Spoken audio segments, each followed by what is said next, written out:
adequate notice of this regular meeting of the Board of Adjustment of the Township of Franklin has been provided. Please call the roll. Raymond Betterbid. Laura Grauman asked to be excused. Donald Johnson. Bruce McCracken. Alan Rich asked to be excused. Robert Shepard. Anthony Caldwell. Here. Gary Rosenthal. Joel Reese. Yeah. Cheryl Brigallo. Here. Chairman Rob Thomas. Here. Minutes of the regular meeting, May 4th, 2017. I move to accept as presented. I'll second. Donald, he's not here. Gary Rosenthal. Yes. Joel Reese. Yes. Cheryl Brigallo. Yes. And Robert Thomas. Yes. Minutes of the regular meeting, June 1st, 2017. I move to approve it. Anybody? I'll second. Anthony Caldwell. Yes. Gary Rosenthal. Yes. Joel Reese. Yes. Cheryl Brigallo. Yes. Robert Thomas. Yes. Resolutions, 101 Metlers Road, ZBA 16-00036. Motion I'll move. and a second. I'll Second. second. Go ahead. Anthony Caldwell. Yes. Gary Rosenthal. Yes. Joel Reese. Yes. Cheryl Brigallo. Yes. Robert Thomas. Yes. Peter Fiorentino, ZBA 06-00009, extension of time. I'll move. And we need a second. I'll second. Anthony Caldwell. Yes. Gary Rosenthal. Chairman Thomas. Yes. Vouchers, collectively, August monthly retainer 865, Doublestone Holdings 210, Red Valley Habitat 175, Route 27 Car Wash, extension 245. For Mr. Bradshaw, we need a motion. I'll move it. I move that. Second. Pay Pat, yeah. All in favor? Aye. Aye. Opposed? Motion carried. Moving into the hearings, RWJ Barnabas Health, ZBA 17-00015, use variance and waiver of site plan, which the applicant proposes to locate 6 emergency vehicles and personnel at 107 Cedar Grove Lane, Somerset, Block 468.07, Lot 44.03 in the M2 zone. And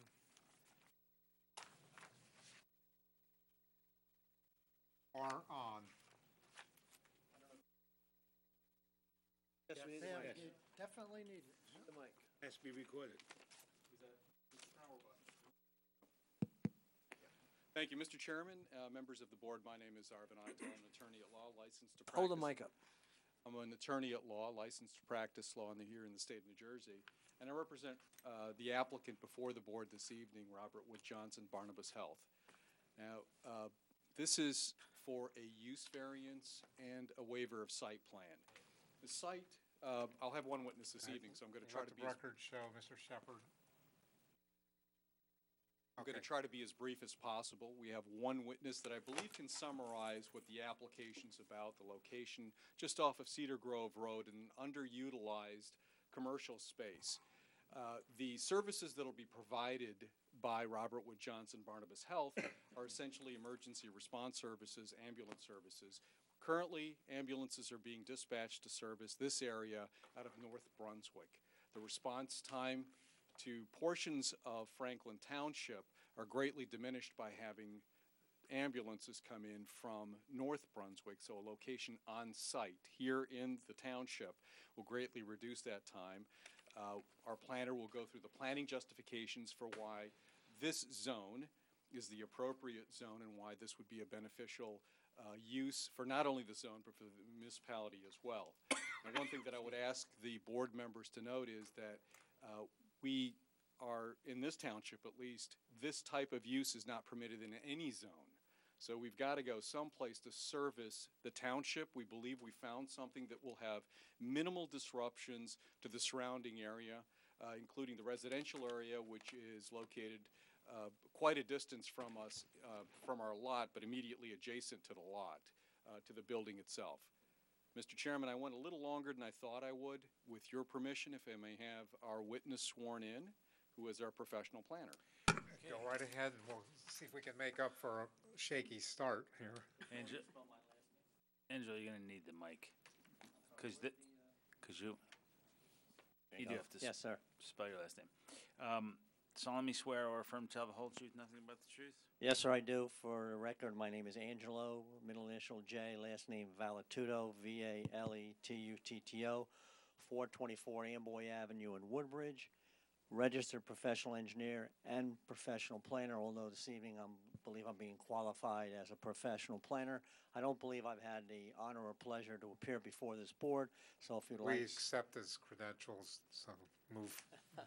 Well, thank you, Fantastic. sir. Just Angela, you're familiar with the application. You're also familiar with the location. Is that correct? Yes, sir, that's correct, and Okay. I've visited it on a couple occasions, including a little bit earlier this evening. And you've also had an opportunity to review the zoning ordinance for the municipality. Is that correct? I have, as well as accepting the formal communication report from the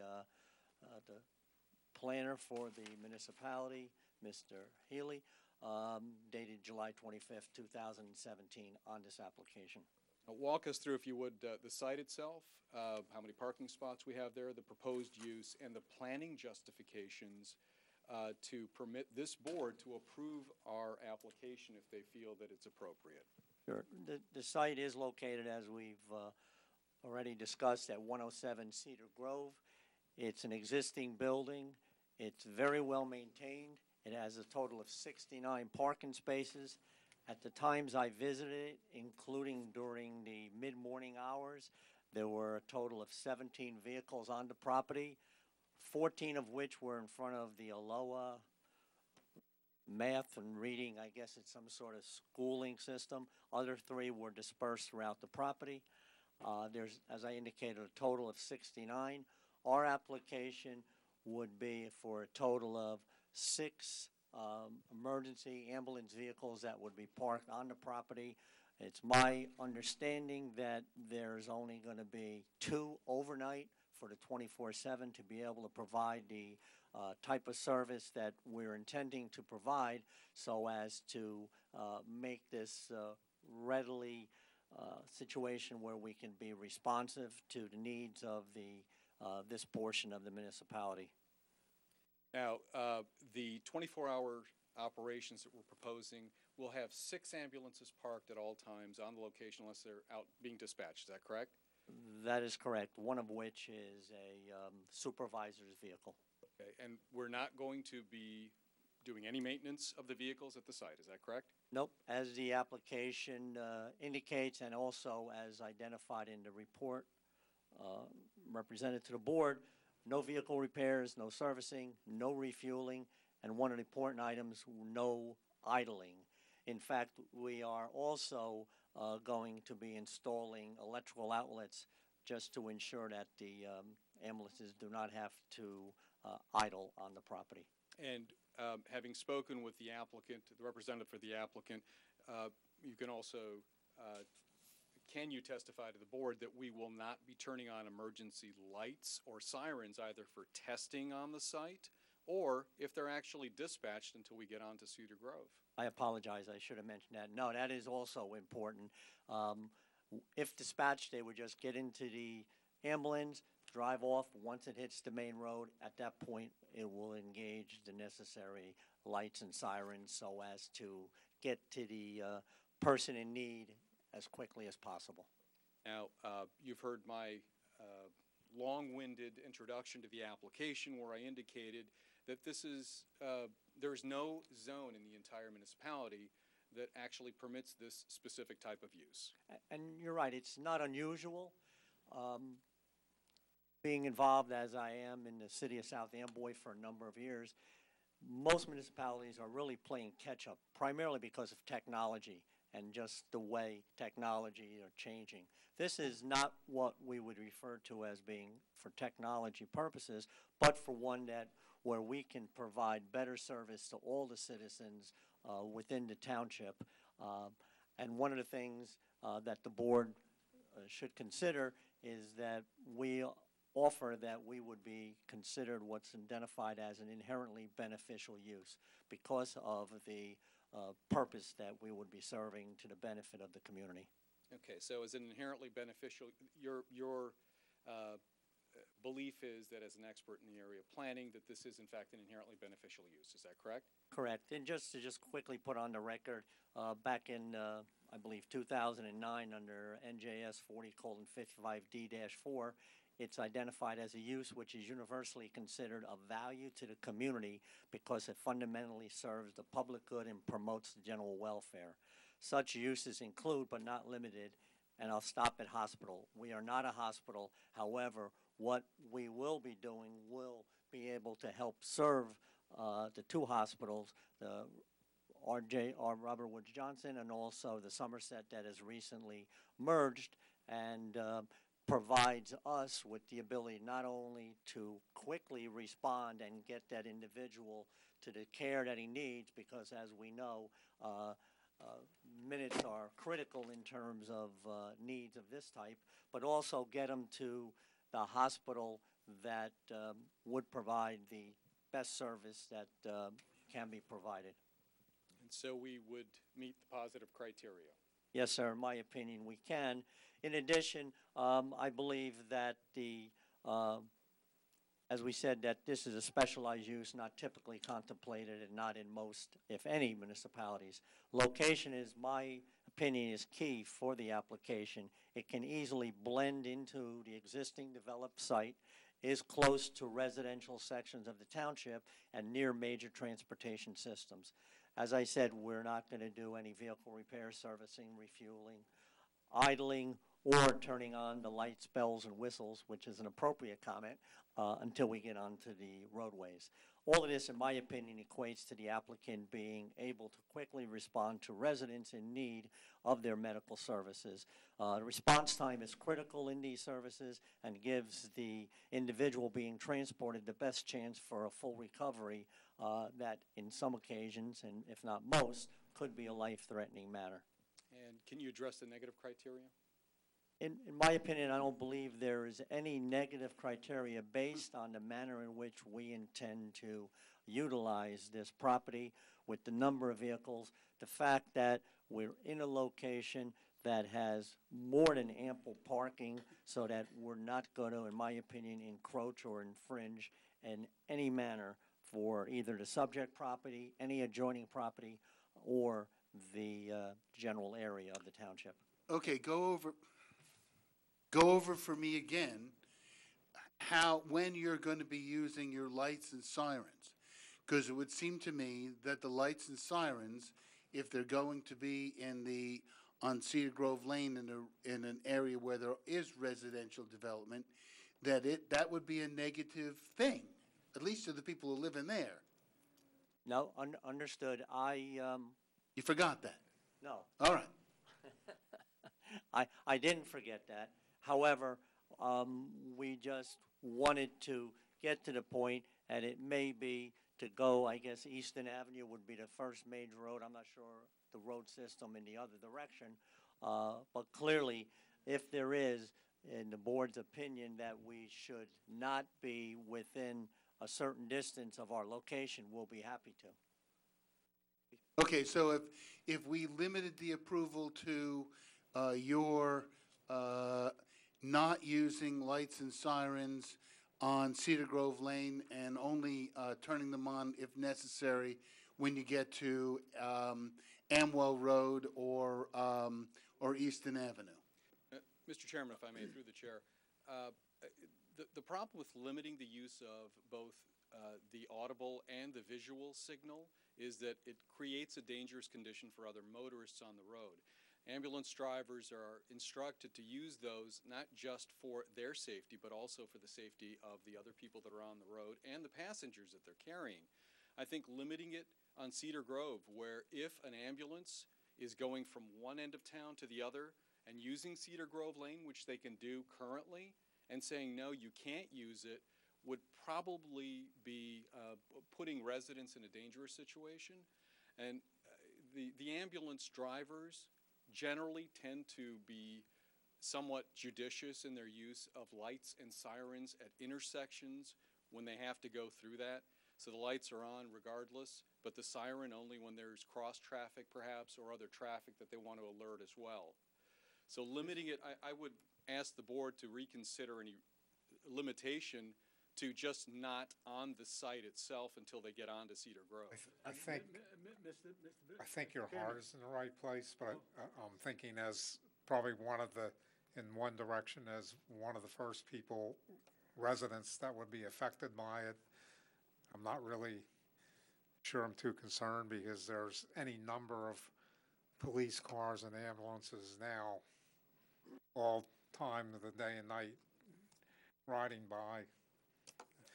You know, it happens. I mean, Thomas? like I said, I think the idea, you know, has some good ideas, but I sort of get the point from them that it probably isn't practical because they're not the only ambulances using the road. It's also, by the way, as an aside, for all the same reasons, that site that you're talking about was initially identified by the township in 1976 for a firehouse, for all the same reasons that you're talking about here. It didn't become that because of some negotiating that went on between the township and the Bonner Plan Unit Development. That property is actually part of the parcel of all the houses across the street back then. So while the use isn't permitted, certainly something like that's been contemplated for a long time in that end. Mr. Chairman, I'd like to comment on this. Yeah, I don't want to sound like a proposer Mike, of this service, but you have all the senior communities around, and as Somerset run, it's almost as big as the auto traffic finding these ambulances coming through, and they don't use sirens. They just flash their lights because I can see it through my front window at night, you know, when they pass by, and I think it's a very important service. I even used it the end of May when I had an accident at the golf course, and it took probably close to half an hour for an ambulance to get there, and if it was right there, it would have been a mile away. Okay, so I think that's a very important service in this town, especially with about 6 or 7 senior communities that always need the service. So I think we shouldn't restrict their service. And that's that. And there aren't any houses right across from that property. It's just the shopping center. And well, no, there's one development I think close to them across the street. But I don't think they'll affect them that much. Okay. Any other testimony? That concludes our testimony from our planner. If the board members would like to hear more in terms of operation, I do have someone here from Robert Johnson Barnabas, but otherwise I would conclude the testimony. Any questions or yeah, willing? I just want to understand that you said the Somerset Hospital is now part of Robert Wood Johnson, right? What are the hospitals that are being served, would be served by this ambulance center? Well, I can answer that because in discussions with our client, the applicant, who is here and can obviously speak for himself, he indicated, and it somewhat surprised me, that when he goes to pick up people, they ask him which hospital they want to go to. And if it is, I said, well, what if the person's unconscious or something? Well, if it's a trauma center, then it goes to Robert Wood Johnson. And if it's something that would be more suited for Somerset, it would go there. But he's indicated... Is Somerset the one that's in Somerville? Yes. Okay. Yes, sir.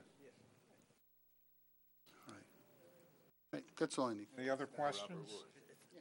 Mr. Chairman, just one clarification. The July 25th memo that was referenced, even though I authored it, it actually wasn't a report from me. It was actually a report from our Technical Review Committee, which, as you know, is comprised of various township staff, including police, fire, engineering, public works, planning and zoning.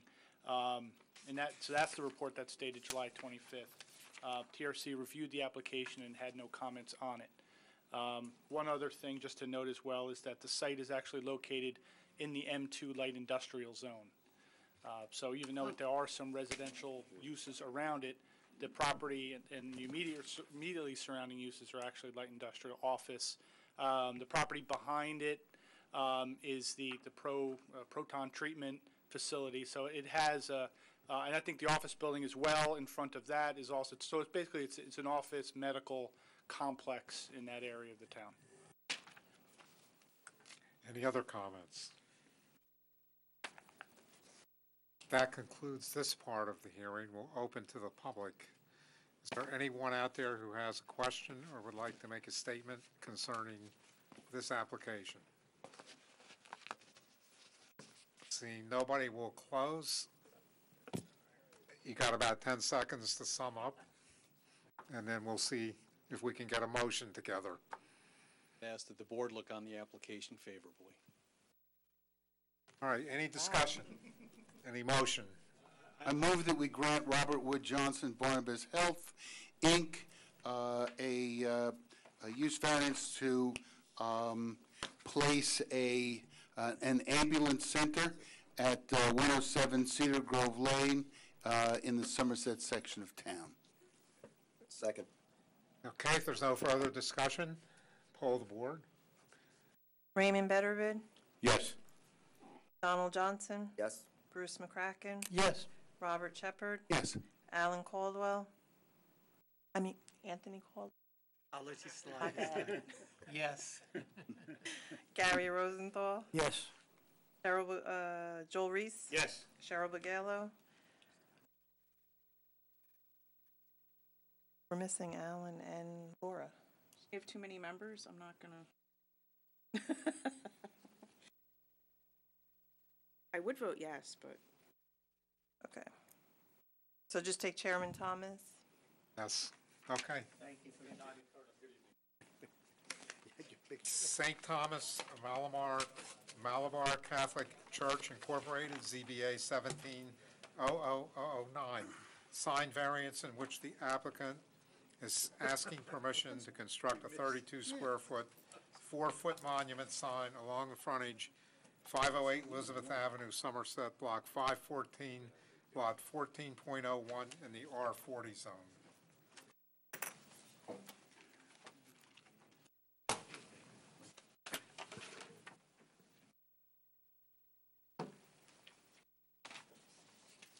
Good evening, Mr. Chairman, members of the board. Peter Lanford appearing on behalf of the applicant. In approximately 2012, we were before this board and obtained a use variance and site plan approval for the construction of the church and community hall. The church was constructed. The parishioners took occupancy of the church in 2014. In the original application, we did not seek approval of a sign. There is on the site a temporary sign, which was the construction sign, and we are here this evening just to seek approval of the sign, a permanent sign in the front of the property. I will call Mr. Ford as my only witness. Solemnly swear or affirm to tell the whole truth, nothing but the truth. Yes, I do. Michael Ford, F-O-R-D. Mr. Ford, you're a licensed engineer in the state of New Jersey. Yes. Go ahead. Mr. Ford, you prepared the plan which is was submitted in conjunction with this application for the sign variance? Correct. Okay, and can you indicate to the board, first of all, what the variance is? The variance is for the setback of the proposed freestanding sign where 10 feet is proposed from the right-of-way and 25 feet is required. And then also, as identified in the review memorandum from the TRC, there's a technical variance for the size of the sign where 24 feet maximum square footage is permitted, and including the base of the sign is 32 feet, Okay. square feet. Okay. And Can you explain to the board why we are seeking the front yard setback for the sign? Yes. The property fronts Elizabeth Avenue. There's a wooded area to the south of the access driveway from Elizabeth Avenue that if the sign were placed 25 feet back from the right-of-way would require substantial more tree removal in order to make the sign visible and useful. So after discussions with the township staff, we are proposing the current location. Okay, and as a matter of fact, in the original application, we tried to preserve as many of those trees at the front of the property, is that correct? Correct. And again, the size of the message portion of the sign is in compliance with the ordinance, is that not correct? That's correct. Okay, the only reason we are seeking the size variance is because there's a base to the sign, but the message itself is conforming. Correct. And the sign itself will be externally illuminated with a spotlight on each side? Correct. Thank you. I have no further questions. Any board questions? I don't know if this is the right witness, but on the site plan, there's an address sign, a separate address sign also shown. Is that going to be removed? It's in the Yeah, in the island? It was in the island, that's coming out. That was the sign that was there during construction. I think it's already gone. Okay. So is that the sign that the county's referencing that needs to go? Yep. Okay, Correct. so you've already removed that? It's gone. Okay, thank you. Any other questions? And I'm assuming you have no more testimony? No more testimony. We'll open to the public. Is there anyone who has a question or a comment on this application? Okay, then we'll close. Anything further you need to advise us about? No, Mr. Chairman, other than, again, the purpose of the variance was the tree preservation, which we felt was very important, as did township staff, and we would request the setback variance. Thank you. Okay, any discussion or motion? I move that we grant St. Thomas Syro Malabar Catholic Church a variance to construct a sign at the front of the property, and that will allow them to start not situate the sign at the proper setback level and have a sign that's larger than what is permitted under the ordinance. Second. Raymond Bettervid, Yes. Donald Johnson, Yes. Bruce McCracken. Yes. Robert Shepherd, Yes. Anthony Caldwell, Yes. Gary Rosenthal, Yes. Chairman Thomas. Yes. Okay. Muslim Foundation Incorporated, ZBA 17-00014, temporary use application in which the applicant seeking permission to use the rear of the property for overflow parking during religious holidays at 4749 Cedar Grove Lane, Somerset, Block 468.09, lots 37 and 38 in the R40 zone. Again, good evening, Mr. Chairman. Peter Lanford appearing on behalf of the applicant. This application is for a temporary use permit, as you indicated, for the use of a portion of the property on Block 468.09, Lot 37, for temporary parking. The Muslim Foundation has a pending application for the construction of a school at the rear of the property, which is scheduled to be heard before this board next month. What we are here for this evening is to use the rear portion of the property, which is currently stoned for certain religious days when there are larger crowds than the normal everyday services. I do have one colored exhibit, which I think makes the picture very clear of what we're trying to do, and I will have that marked A1 and hand it out.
Okay, I will call two witnesses. Both of them will be very brief. The first witness is Mr. Karazi. Alex Karazi, 14 Margaret Drive, Somerset, New Jersey. I'm the director and the vice president of the Masjid Ali. Okay, can you spell your last name for us? Kharazi. Okay, have you raised your right hand for me? Solemnly swear or affirm to tell the whole truth? Yes, I do. Okay. Mr. Karazi, you are one of the directors of the Muslim Foundation? Yes. Okay, and the original approval for the Muslim Foundation was for the construction of a house of worship on block 46809, lot 38, is that correct? That's correct. Since that time, has the Muslim Foundation acquired the lot to the rear of the subject property, lot 37? That's correct. Actually, it has been donated to us.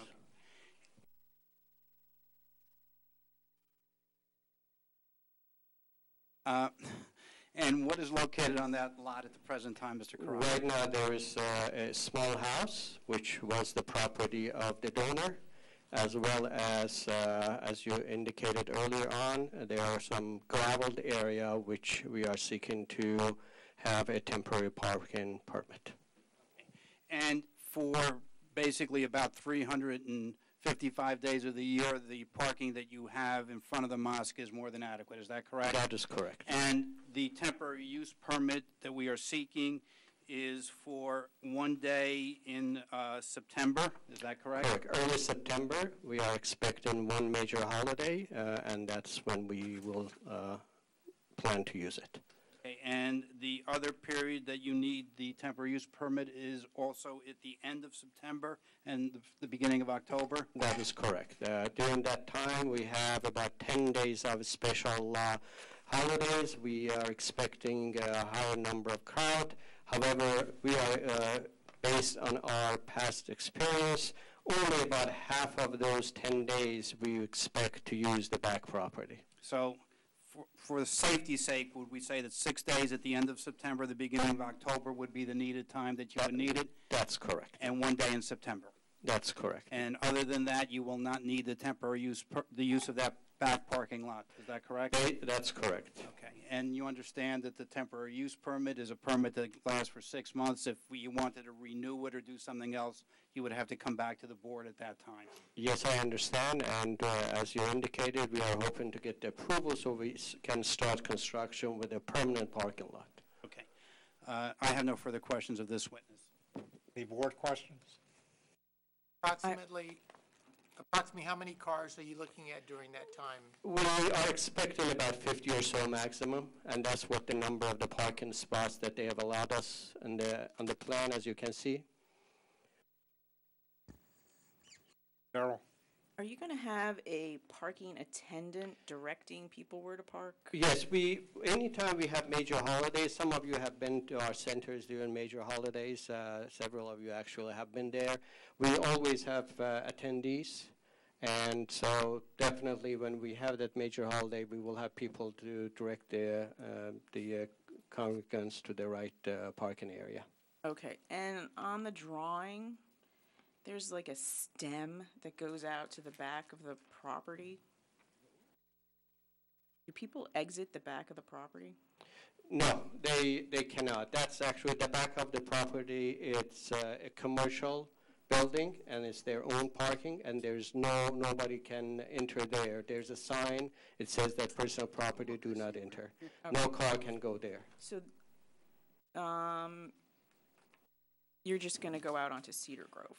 That's correct. So the way it is, as you can see, the people will come from Cedar Grove. They first come to our main area. If their parking lot is full there, we will direct them to park in the back. And when they leave, they will be going out. And there are signages. We have put signs for a recommendation from TRC. They came and visited the site, and they recommended to have signs. So we have one-way signs, don't enter signs, and everything that is necessary for safe parking and safe entry and exit. Okay, thank you. Any other questions? Yeah, how have you handled this in the past? Prior to September of last year, the owner of that property, which actually is sitting behind me, which is also chairman, he had allowed us to use his property for parking. However, last September, the township told us because of the zoning, we are not permitted to do that. So since then, we have been going to the churches and the other house of worship in our area, and they have been kind enough to let us to park. However, that poses some safety problems, because when people come in, we have to ask them to go back, and they have to make a left turn, and you know how Cedar Grove Lane is. And sometimes also it is very inconvenient, because imagine a lady coming with 3 kids, small kids, and she has to go and park someplace else. She has to drag the chairs, the car seats from her car, put it in another car to bring it. So there would been a nightmare for us. But we have managed to handle, because people come for religious services, as you know, they wanted to do it. So with this, we will address the safety issue, and also our community will greatly appreciate the fact that we're not putting them through so much a stressful situation. Thank you. That's true. Could we sum it up and say that this application keeps the use on site, solves your problem, and affects absolutely nobody? You're absolutely right. All right, any other questions? Alex, you have a very lovely center there. Thank you. Times. But when it was used for the elections, a lot of people who are not familiar with your site had trouble. Have you changed the signs since that time? Because it's very people who don't know what they're looking for. Yeah, so our center became a polling station effective this past June. And so what we did, we put some signs, and after, this was the first experience that we had to see how things go, and we identified some improvements that we could make the, for our community members, District 14, 15, 16, who will be coming to, for voting again, to be more visible and more comfortable. In fact, we are going to provide them even with wheelchairs for the people that they need to be assisted. And of course, we last time we served them some refreshment, which we continue to do that. Other questions? Mr. Chairman, again, just a quick note. The TRC did issue a report. As indicated in that report, the layout that's presented before you was done in close coordination with the TRC staff, including fire and police and engineering, including the striping, design, the traffic flow, the placement of the traffic signage. So this has been reviewed by staff. Lastly, there is a series of notes on the plan, 1 through 7, that talk about the placement of this signage prior to this use, this area being used. The manner of, I think it does mention having attendance, et cetera. TRC is recommending that these notes be a condition if the board grants this approval. And we have no problem putting those notes on the plan. And since Mr. Healy sort of reviewed how the plan got to be the way it was, and I think Mr. Karazi answered some of the questions about circulation, unless anybody has any specific questions concerning how this works, I won't even call Mr. Ford, but he's here to answer questions if any board members have any questions. If there aren't any concerns there, then we'll open to the public. Is there anyone who has a question or a comment about the application? We'll close. Anything you want to say? No, Mr. Chairman, I would respectfully request that the temporary use be granted. Thank you. I'll just make one quick comment. Unless I'm seriously missing something, in the years that this facility has been operating, I really haven't seen any issues or any problems associated with its functioning. I think it deserves to be complimented on being, let's just say, ahead of the game a little bit and anticipating issues and taking care of them like this before they become a problem. It's a facility that's got a lot of credibility as far as I'm concerned. I think they'll do exactly, things will work out exactly the way they're being described in the testimony. And you know I haven't said that about a lot of institutions like this. Thank you. Any comments or, I agree. or motion? I move that we grant the Muslim Foundation, Inc. A temporary variance to permit parking in the rear of their property for the next 6 months, and in particular for a day early in September, and then for 6 days at the end of September, the beginning of October. Second. Raymond Betterbid, Yes. Donald Johnson, Yes. Bruce McCracken. Yes. Robert Shepherd, Yes. Anthony Caldwell, Yes. Gary Rosenthal, Yes. and Chairman Thomas. Yes. Thank you very much.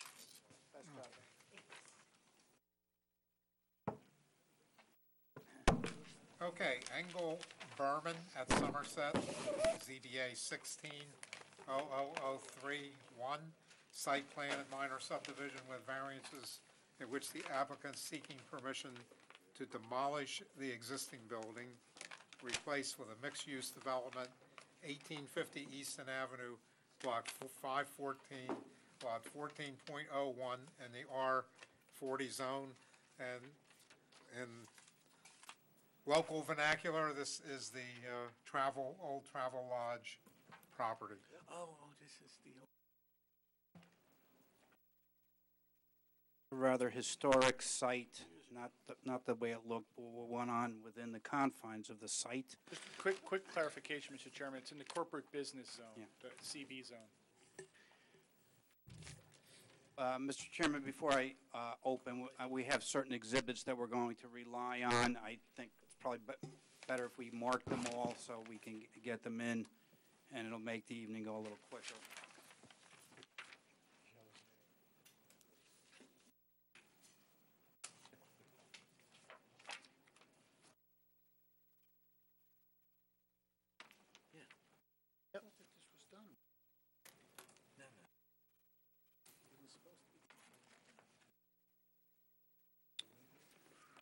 Yes, I guess. Yeah, I thought that. Back, you know.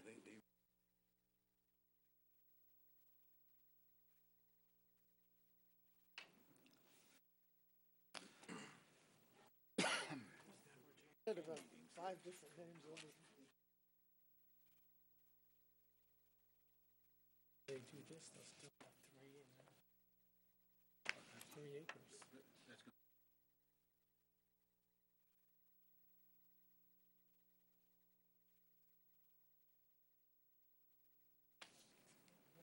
Oh, Grandpa, yeah.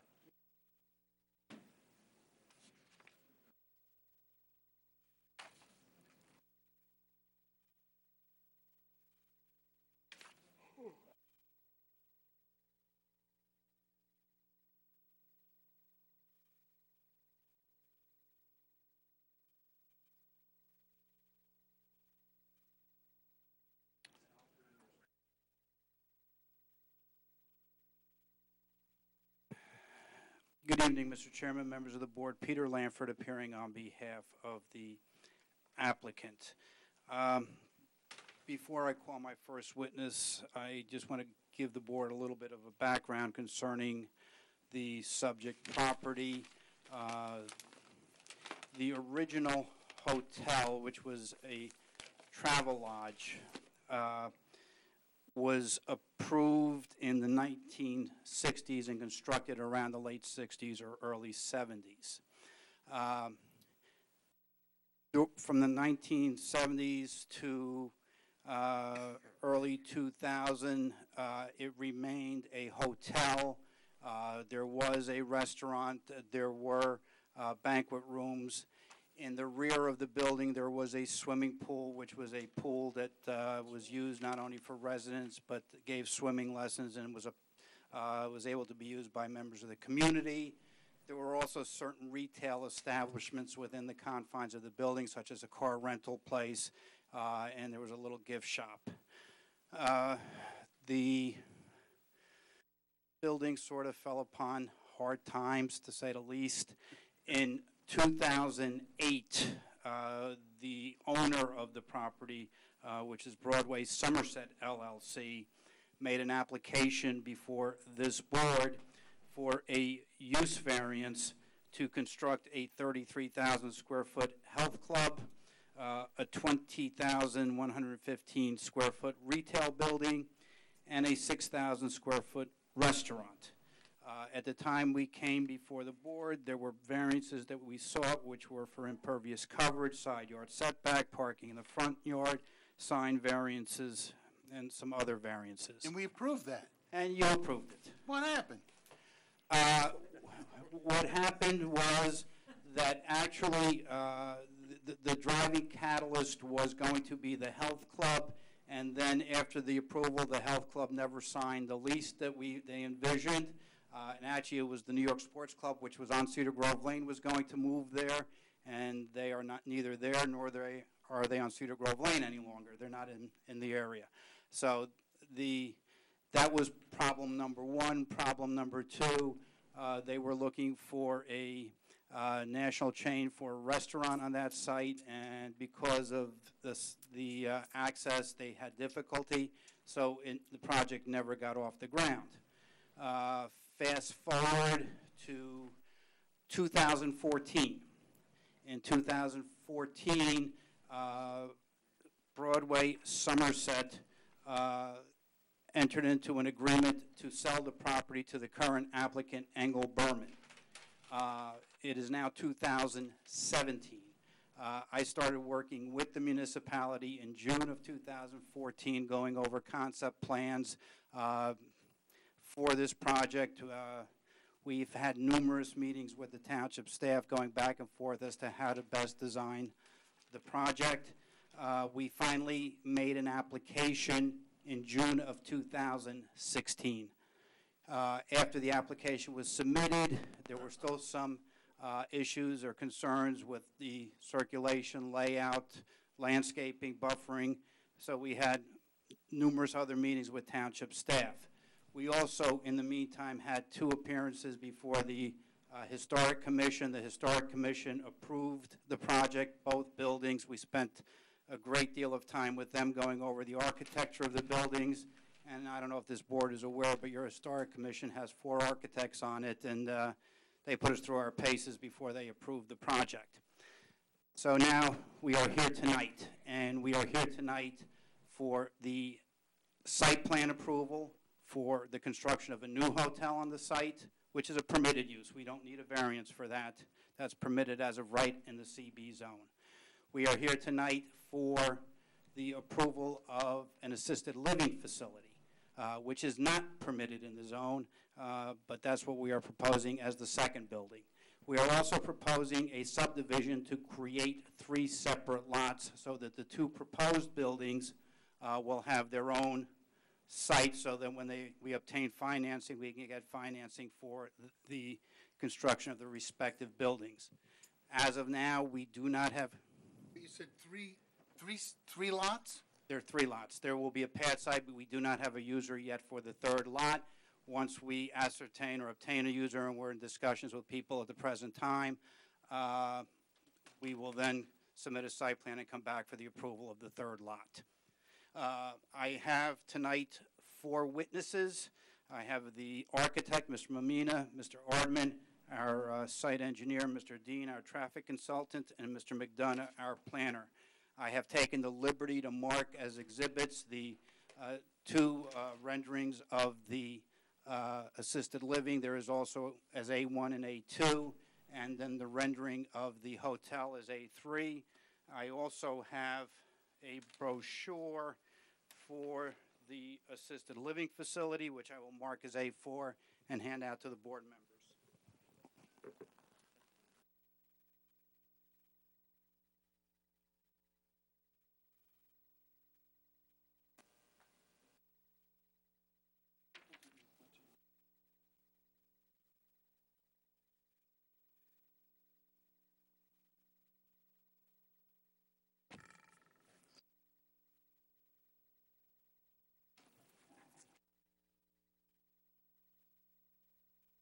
Is that what this is?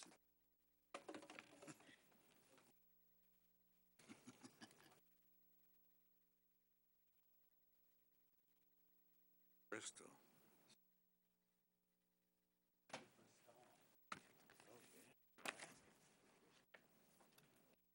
My first witness is Mr. Mamina.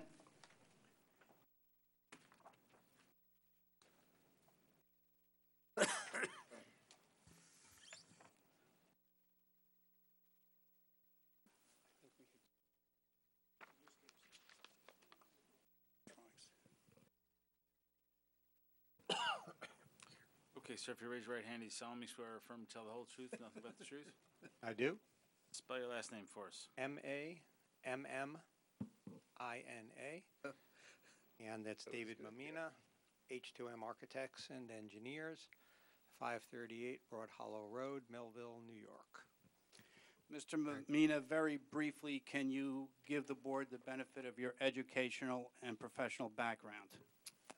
Yes, I have a Bachelor's of Architecture from Pratt Institute, Brooklyn, New York, 1976, and been licensed in the state of New York since 1981 and the state of New Jersey since 1987.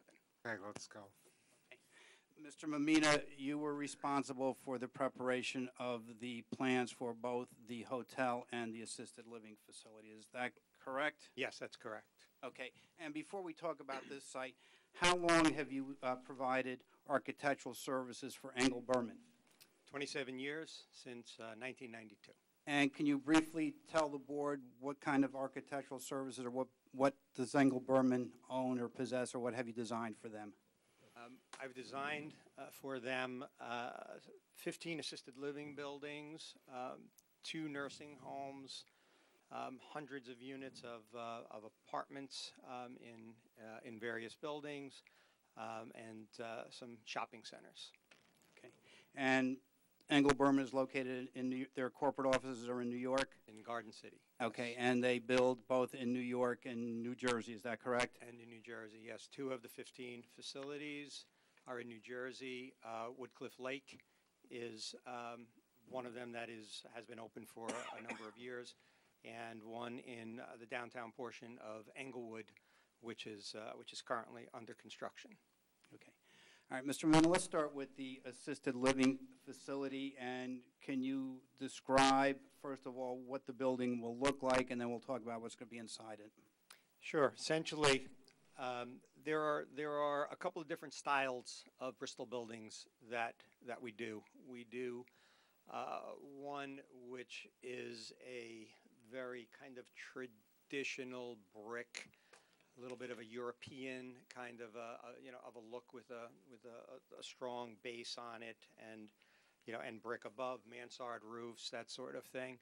And then when we get into areas where we feel it's more appropriate, and it's a more expensive building for us to build, we do what we consider to be more of a suburban type of a look with more Victorian type detailing on it, and things that we think will blend better into a neighborhood. I mean, clearly, I'm not going to tell you that looks like a single family house, but we do bring into the design many details that we've built before in a number of other facilities. We try to break up the mass of the building a great deal, so that you're not looking at a one single long building. We have many amenities for the residents. It really it's not a nursing home. It's not a healthcare facility. It's really a lifestyle. For people who are in their 80s, and within the facilities, we have bingo, we have arts and crafts, we have a cinema, we have a fitness center. This specific facility has a swimming pool, outside. We have various gathering spaces, libraries. We have something called a performing arts center, where we'll have Excuse me, speakers. this is for people that are not immobilized. Correct. There's no one here. If someone is in a wheelchair here, it's because they are handicapped in a wheelchair. So these are well seniors, generally about the age of 82 years old, and the people are evaluated literally on a daily basis And, if someone is not deemed to really belong within the facility, at that point, then They get the black spot, yeah. and they have to move So, out. supposing they do get sick while being a resident, Sure. what happens to them there? What happens to them then is, if they, if, depending on what the sickness is, and my mom was in one of the Bristol facilities for 6 years with dementia. And, I mean, if she got a cold or the flu or whatever, she was treated there. If someone needs to be hospitalized, then they are then transported to a hospital. There are agreements, with local hospitals and and the facilities, as is required by the Department of Health. I mean, they are licensed by, by the New Jersey Department of Health. All of our plans are reviewed by the New Jersey DCA. So they would then leave the facility and they would come back then. Is this the front of the building and the back of the building? Is that what I'm looking at? No, it is, yes, okay. It's what it is it's the front of the building is shown in Exhibit A2, and the side of the building is shown in A1, so that when we are looking at A1, the form that you see on the far right-hand side and the piece of roof that you see is that half octagon space, and then the porte cochere that you would drive under. Mitch, do you mind if we maybe get your exhibit and take a look at that? Because I think that'll be a lot more helpful to How everyone. many people will it accommodate? The facility itself will accommodate 149 people. There are 136 units, of which 40 of those are memory care, and then 96 are not. And the memory care unit is actually a very lovely unit, and it's it's a secured unit. So there are 40. So the majority of the building are ambulatory seniors that will stay in the building for part of the day. But there are trips to local malls. Many of them have bowling teams. There's one that has a softball team. So there are shopping trips, that happen. I mean, they'll go to the theater. They'll go to, to various different events. So every one of the Bristol facilities has a Bristol, bus, a small bus, like you might go on a tour on a tropical vacation. Mr. Mamina, I've marked as A5 the dimension plan that Mr. Ardman prepared, and he'll testify to it later. But can you orient the building on A5 so it'll assist the board to see where the building is on the site and in relation to your drawings? Certainly. So that front entrance to the building is on approximately the east side of the building, if we consider north up, which it is almost up. So that's what we're seeing in this, in the rendering on A2. So we're getting a view in this direction toward the building. And I'll just move this over to the other side.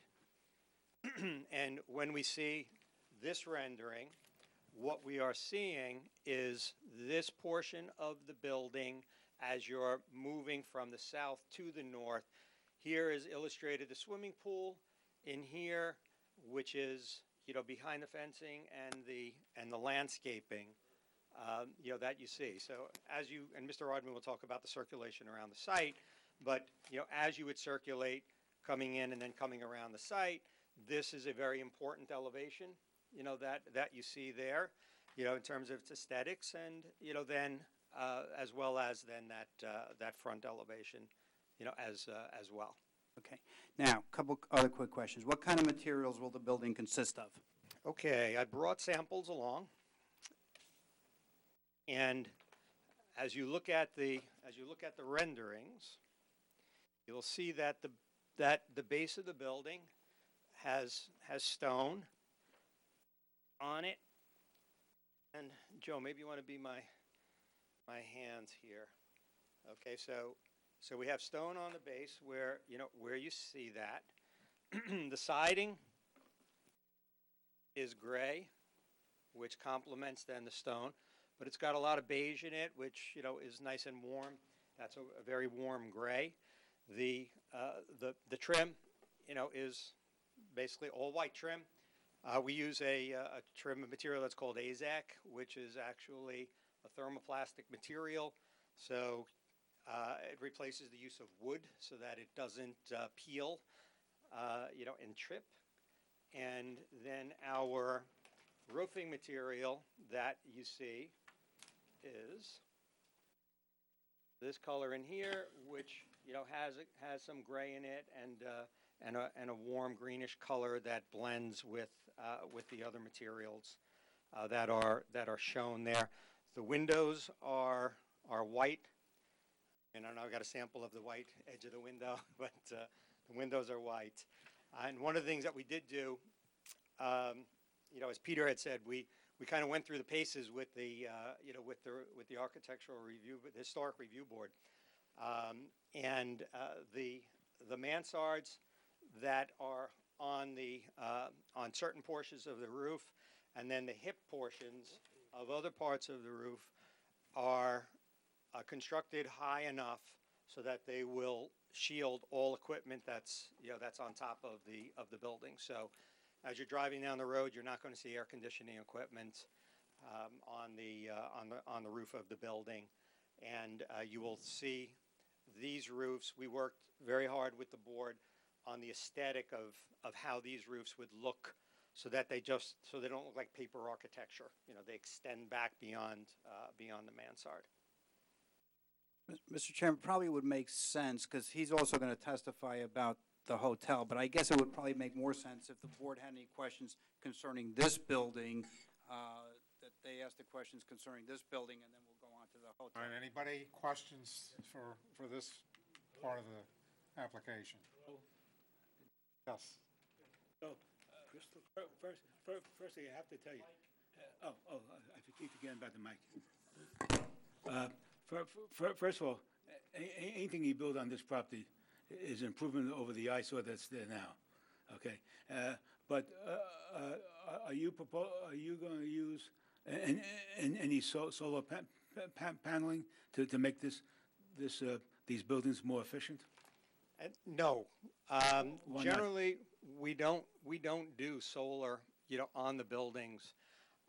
You know, basically, you know, the amount of energy that's gained, you know, from that, you know, as opposed to the size of our roofs, they don't power a whole lot. We have done that. You know, we have looked at that, and we've seen, you know, what we can power off of what's there, and it's hardly one piece of air conditioning equipment. I mean, we have you really can't even run a whole lot more than a 10-ton unit, you know, off of that, you know, off of those panels. What we do incorporate into the building is what I consider to be a super insulated building. You know, we deliberately use a 6-inch exterior wall for the building that is filled with insulation. We then have an envelope of rigid insulation that goes around the whole building, so that we're putting a real nice winter coat, you know, on that. We use a double waterproofing sealant all around the exterior of the building, so that infiltration, you know, from air and moisture is all but eliminated in there. And we use a high efficiency window that has argon gas, you know, filling that, as well as, you know, then a tint to the glass. So that's the way we handle, you know, the energy on that. I mean, these buildings are large. The owners pay the electric bills, you know, on these, and the heating bills. So believe me, we've looked at everything that we can do to try to make these buildings as energy efficient, you know, for their benefit and the benefit, you know, of the environment, of course. And by the way, what's the name of the hotel? The Bristol, Bristal. That's the assisted living facility. Assisted living. Okay, we weren't up to the hotel. Okay. I'm running ahead. My apologies. Any other questions for this facility? Yes. Are there elevators? Yes, there are. And how many? There there are 3 elevators in the building, and what we do is we we locate them, and I do have plans if anybody's interested in looking at the plans, or even if after the hearing anyone wants to look at the plans, I would gladly take you through the plans. But what we do with the elevators is we put them right about here in 3rd points in the building so that we minimize the amount of steps that people need to take in moving through the building. We have an elderly population, and and we need to do that. Speaking, and there is also then a 3rd elevator, which is then used for moving laundry and linens, through the building, housekeeping, that sort of thing, so that we're not mixing. Is it a service elevator? The service elevator. So it really does look and operate like a fine hotel. But as long as we're talking about elevators, because elevators speak to handicap accessibility and amenities and things as well when we talk about the memory care unit. The memory care unit is in this back portion of the building, and what we design, into these are 2 cloistered courtyards so that they're at grade, they're completely handicap accessible, and they do give our memory care residents the opportunity to have recreation and things outside. There are activities that happen, out in those courtyards, so that everyone is truly, absolutely, equal and gets the highest standards of care, so that while the general population of the building has access to these areas outside with the swimming pool and the pavers and these deck areas that are off of the dining room, on the northern side, those memory care residents have those same amenities. Is there a sort of a physical therapy area for folks to get physical exercise? Yes, there is. We have 2 things. We have first what we refer to as a wellness center, which essentially has the people have the ability to see a doctor there. There are no doctors or nurses in the building on a full-time basis because it's not a healthcare facility, but there's a podiatrist that will come in. There is a general MD that will come in for physicals. They have a dentist that comes in. It's a very small area. It's got 2 exam rooms, and an office. But in addition to that, there is also a fitness center. Right. And it is a fitness center, and it's set up like a gym. There are people even that have personal trainers, that will come in with them. Interestingly though, and maybe it's because my mom was in the memory care unit, I know so much about it. They also have people who come in to do exercise and things with those memory care, residents. If it's really just sitting, in a chair and lifting legs and arms and that sort of thing. They need that, exactly. It's really part of the everyday life there. Right. Good. Thank you. Yep, just a question. It's very attractive. And is it visible from I-287? Is the building, Well, really, what ends up happening, there's a large change in grade, from here. And one of the things that we did look at extensively with the Historic Review Board, and actually Mr. Ardman created specific drawings for them that would show exactly what the view was from 287, from the towpath, up to the, up to the building, so, we did examine all of those things with the, with the Historic Review Board.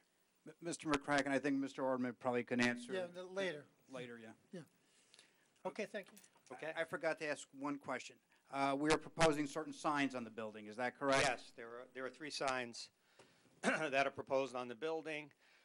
You see one of them that is in the rendering, which you of course then see, from that entranceway as you're coming up, and then you have the same sign and size, which is on this corner of the building on the northeastern side, and then the canopy itself will have a Bristol sign, just as the Bristol, on there. So that's the signage. Okay, and Mr. Ordman will go through the dimensions of them. Okay, now, let us move on to the next building, which is the hotel. And the first question I need to ask you is, right now, we do not have a flag for that hotel. Is that correct? That is correct. And the hotel that we are proposing was modeled after a flag hotel, however? Yes. Okay, and it is what is known in the trade as a limited service hotel? That's correct. Okay, there are no banquet facilities within this hotel, no public meeting rooms within this hotel, is that correct? That's correct. Okay, there are rooms in the hotel, correct? Yes. How many of them? There are 119 rooms Okay. in the hotel. Like it's a Hilton Garden or a That, yes. Marriott long stay or, Yes. or It's one of whatever? those- Right, okay. It's one of those limited use Right. hotels. Suites or rooms or both or? Basically, in terms of this brand, it's rooms. Okay. And in addition to the 119 rooms, there are some amenities that we provide to the guests of the hotel, is that correct? That's correct. And what are the amenities? There is a small indoor swimming pool. Maybe I'll take just 1 second and let's go through the site plan again too, because that will help. The hotel is then in the southwestern corner of the property, and as you look at the rendering, and you see where the entrance canopy is, that entrance canopy is shown right in here. So the traffic pattern Mr. Ardman will speak to, but it's kind of obvious. We all drive, and you'll be talked through that. The swimming pool is a one-story portion that you see here in the center of the building. On that southern side, there's a very small fitness room, that is in there.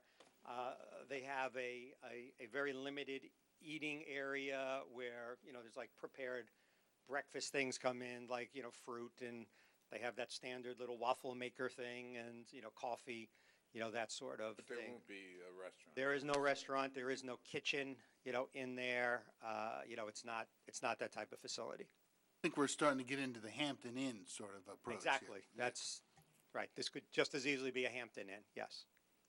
Okay, now, with respect to this building, can you review with the board the materials that you're going to use to construct this building, and then perhaps at the end sum up the relationship between the two buildings and how they're compatible? Sure. And again, we did go back and forth, with the Historic Review Board, on this building as well. And I think where we ended up on that is that we would we would select the materials in such a way that we can tie the two buildings together based on their materials. They don't look alike.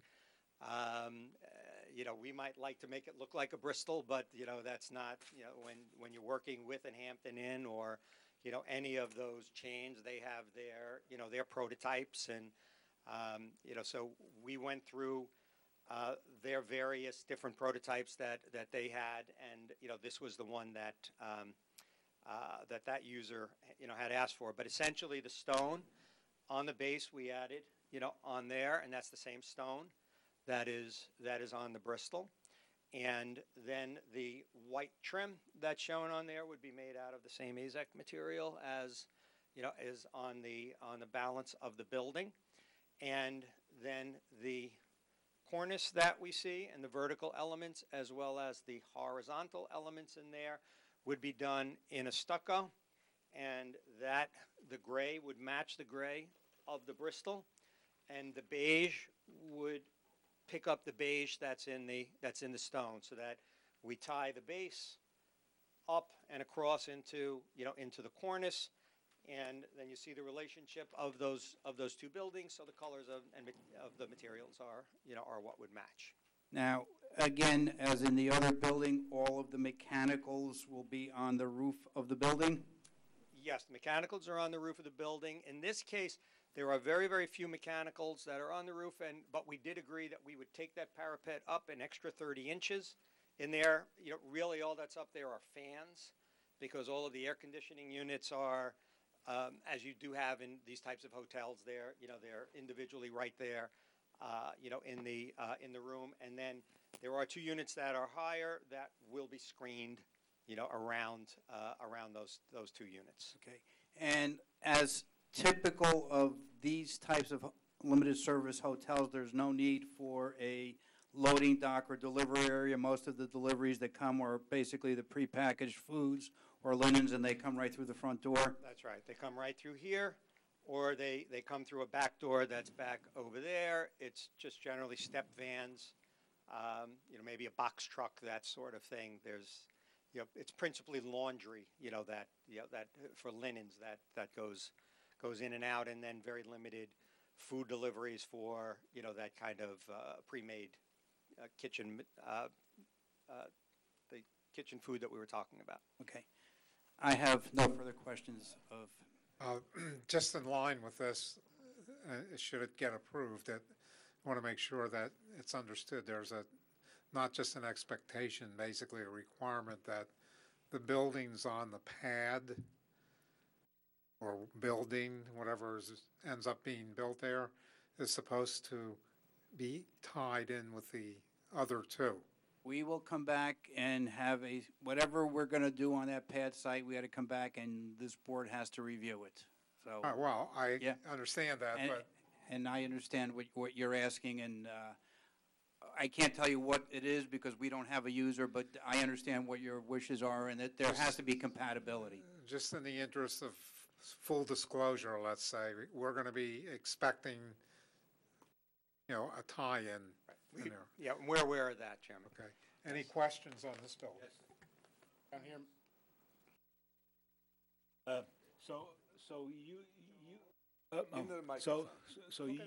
You don't have an agreement with the hotel brand yet? We do not have a flag yet. And so you can build a generic building, and once the hotel brand is going to accept that building. Well, again, we may have, before we start building the hotel, a flag, and if we have to make a tweak to it, then we'd have to come back to the board if it means changing the footprint. Also, you will note that there are no signs proposed on this hotel, so we will have to come back to the board for sign approval because, again, depending on the user, they all have different sign packages. But this is a pretty typical stock hotel. Again, depending on the flag, there may be some tweaks and changes. If they are significant, we got to come back here. If they are some minor changes, they may be able to be approved by the TRC. All right, now the statement that there's going to be no kitchen. Most of these limited use hotels that serve a breakfast in the morning have a hot breakfast and they have a little kitchen in the back. A little pantry, really. That's a kitchen. They don't cook. They warm. Right, they food. warm. Yeah. Because you're not going to find a fryer there and a griddle. It's not, it's not that kind of use. There's no kitchen exhaust hood. It's a pantry. Other questions? Is the HVAC going to be roof mounted? On the hotel. On the hotel. Yeah, on the hotel there's a rooftop unit that is at about the quarter point there, and one rooftop unit that's at the mid-quarter point there. Okay, and those will be screened? Those will be screened, and then any of the, what we call mushroom fans, you've probably seen them, and they're about that high off the ground. There, we agreed with Historic Review Board that we would raise these parapets on the outside 30 inches so that we would make all of that not visible. Anything else on this? One question, Mr. Chairman. The loading for the Bristol, what's your understanding what their needs are? Oh, in terms of the where or the what? And what's the nature? You Okay, described sure. it for the hotel. Sure. So you could do the same for the Bristol. Absolutely. Yes, we have a loading area right back here, and it's just a pair of double doors, that are there. There's no big roll-up door or anything, and you see the double doors on the floor plan. And there's a little bit of a receiving area, inside of there. That receiving area connects itself, and I'll come back very specifically to answer the rest of the question. And I think more for the other gentleman regarding the elevators and things too. From that receiving area, then that elevator is right there. But the dominant amount of deliveries that are food, the kitchen is centrally located so that the kitchen serves the dining room, which is to the right, and then has a passageway that comes into the memory care area so that there's very limited movement of the food and things through the building. And the types of deliveries that we get here, again, vans, box trucks. The only time you're going to see tractor trailers there is when they're opening up the building and it's being furnished, and there are those kinds of deliveries, that are happening. So comes off the truck right there, goes directly into the building, so nothing is stored outside. When a new resident moves in, do they typically bring their own furniture, or is it pre-furnished for them? They have an option, on that as to what they would like to do. If they'd like to bring their own furniture from home, they can. If they would like a pre-furnished room, they may have that as well. Generally, the residents will bring items of furniture from home, a curio, a favorite chair, that sort of thing. So the moving trucks, obviously you wouldn't expect the big, huge moving trucks. No. It'd be smaller moving trucks that could use the loading dock that is on the site plan. Yes, and really the dominant is that they use the furniture that's in the rooms. And All right, thank you. Just bring a couple of articles. Anything else? We will save opening to the public until you're finished. Okay. And I also, Mr. Chairman, I've specifically stayed away from the staff reports. I think it's best if I go through all the witnesses and then we can hit on the staff reports, because there's some questions about architecture, there's some questions about engineering, so we can hit those all at the end after I finish all the witnesses. That works. That's fine. Mr. Ardman.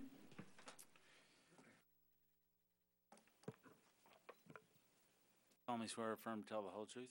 Yes, I do. ARDMAN, Mitchell Ardman, still a principal of the Reynolds Group, licensed in the state of New Jersey for Okay, many years. we've had you plenty I was here that many one times. I time. don't think, if nothing's changed, then, Thank you, Mr. Chairman. So I think we're going to go to an A6. So Mr. Ardman, before I hand out A6, can you indicate what A6 is? Sure. A6 is an aerial view of the site with actually the proposed site plan superimposed over the top, so you can get a feel of the proposed buildings versus the existing buildings on the site. Yes, I do.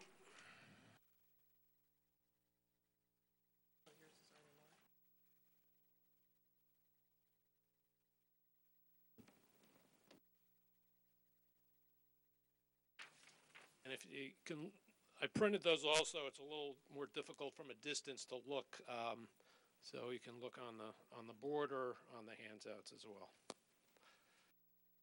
Thank you.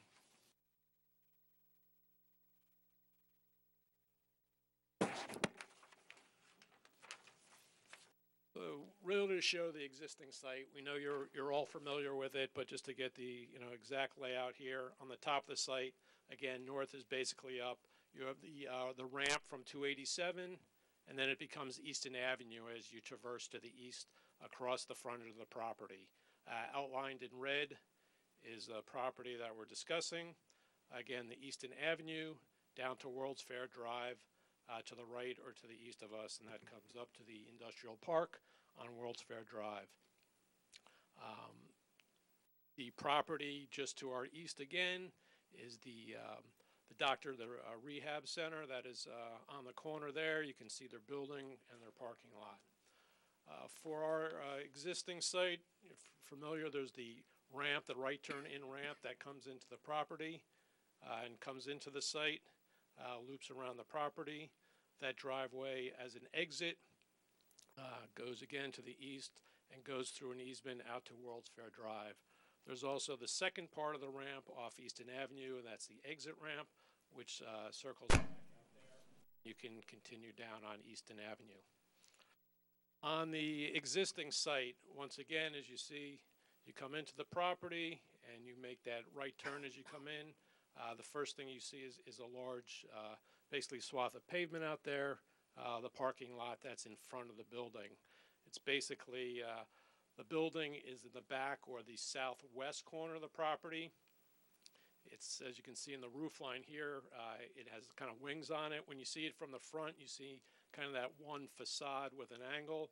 But if you go to the back of the site, you can see there's another wing that goes off in that southwest direction. So that is basically the footprint of the existing building.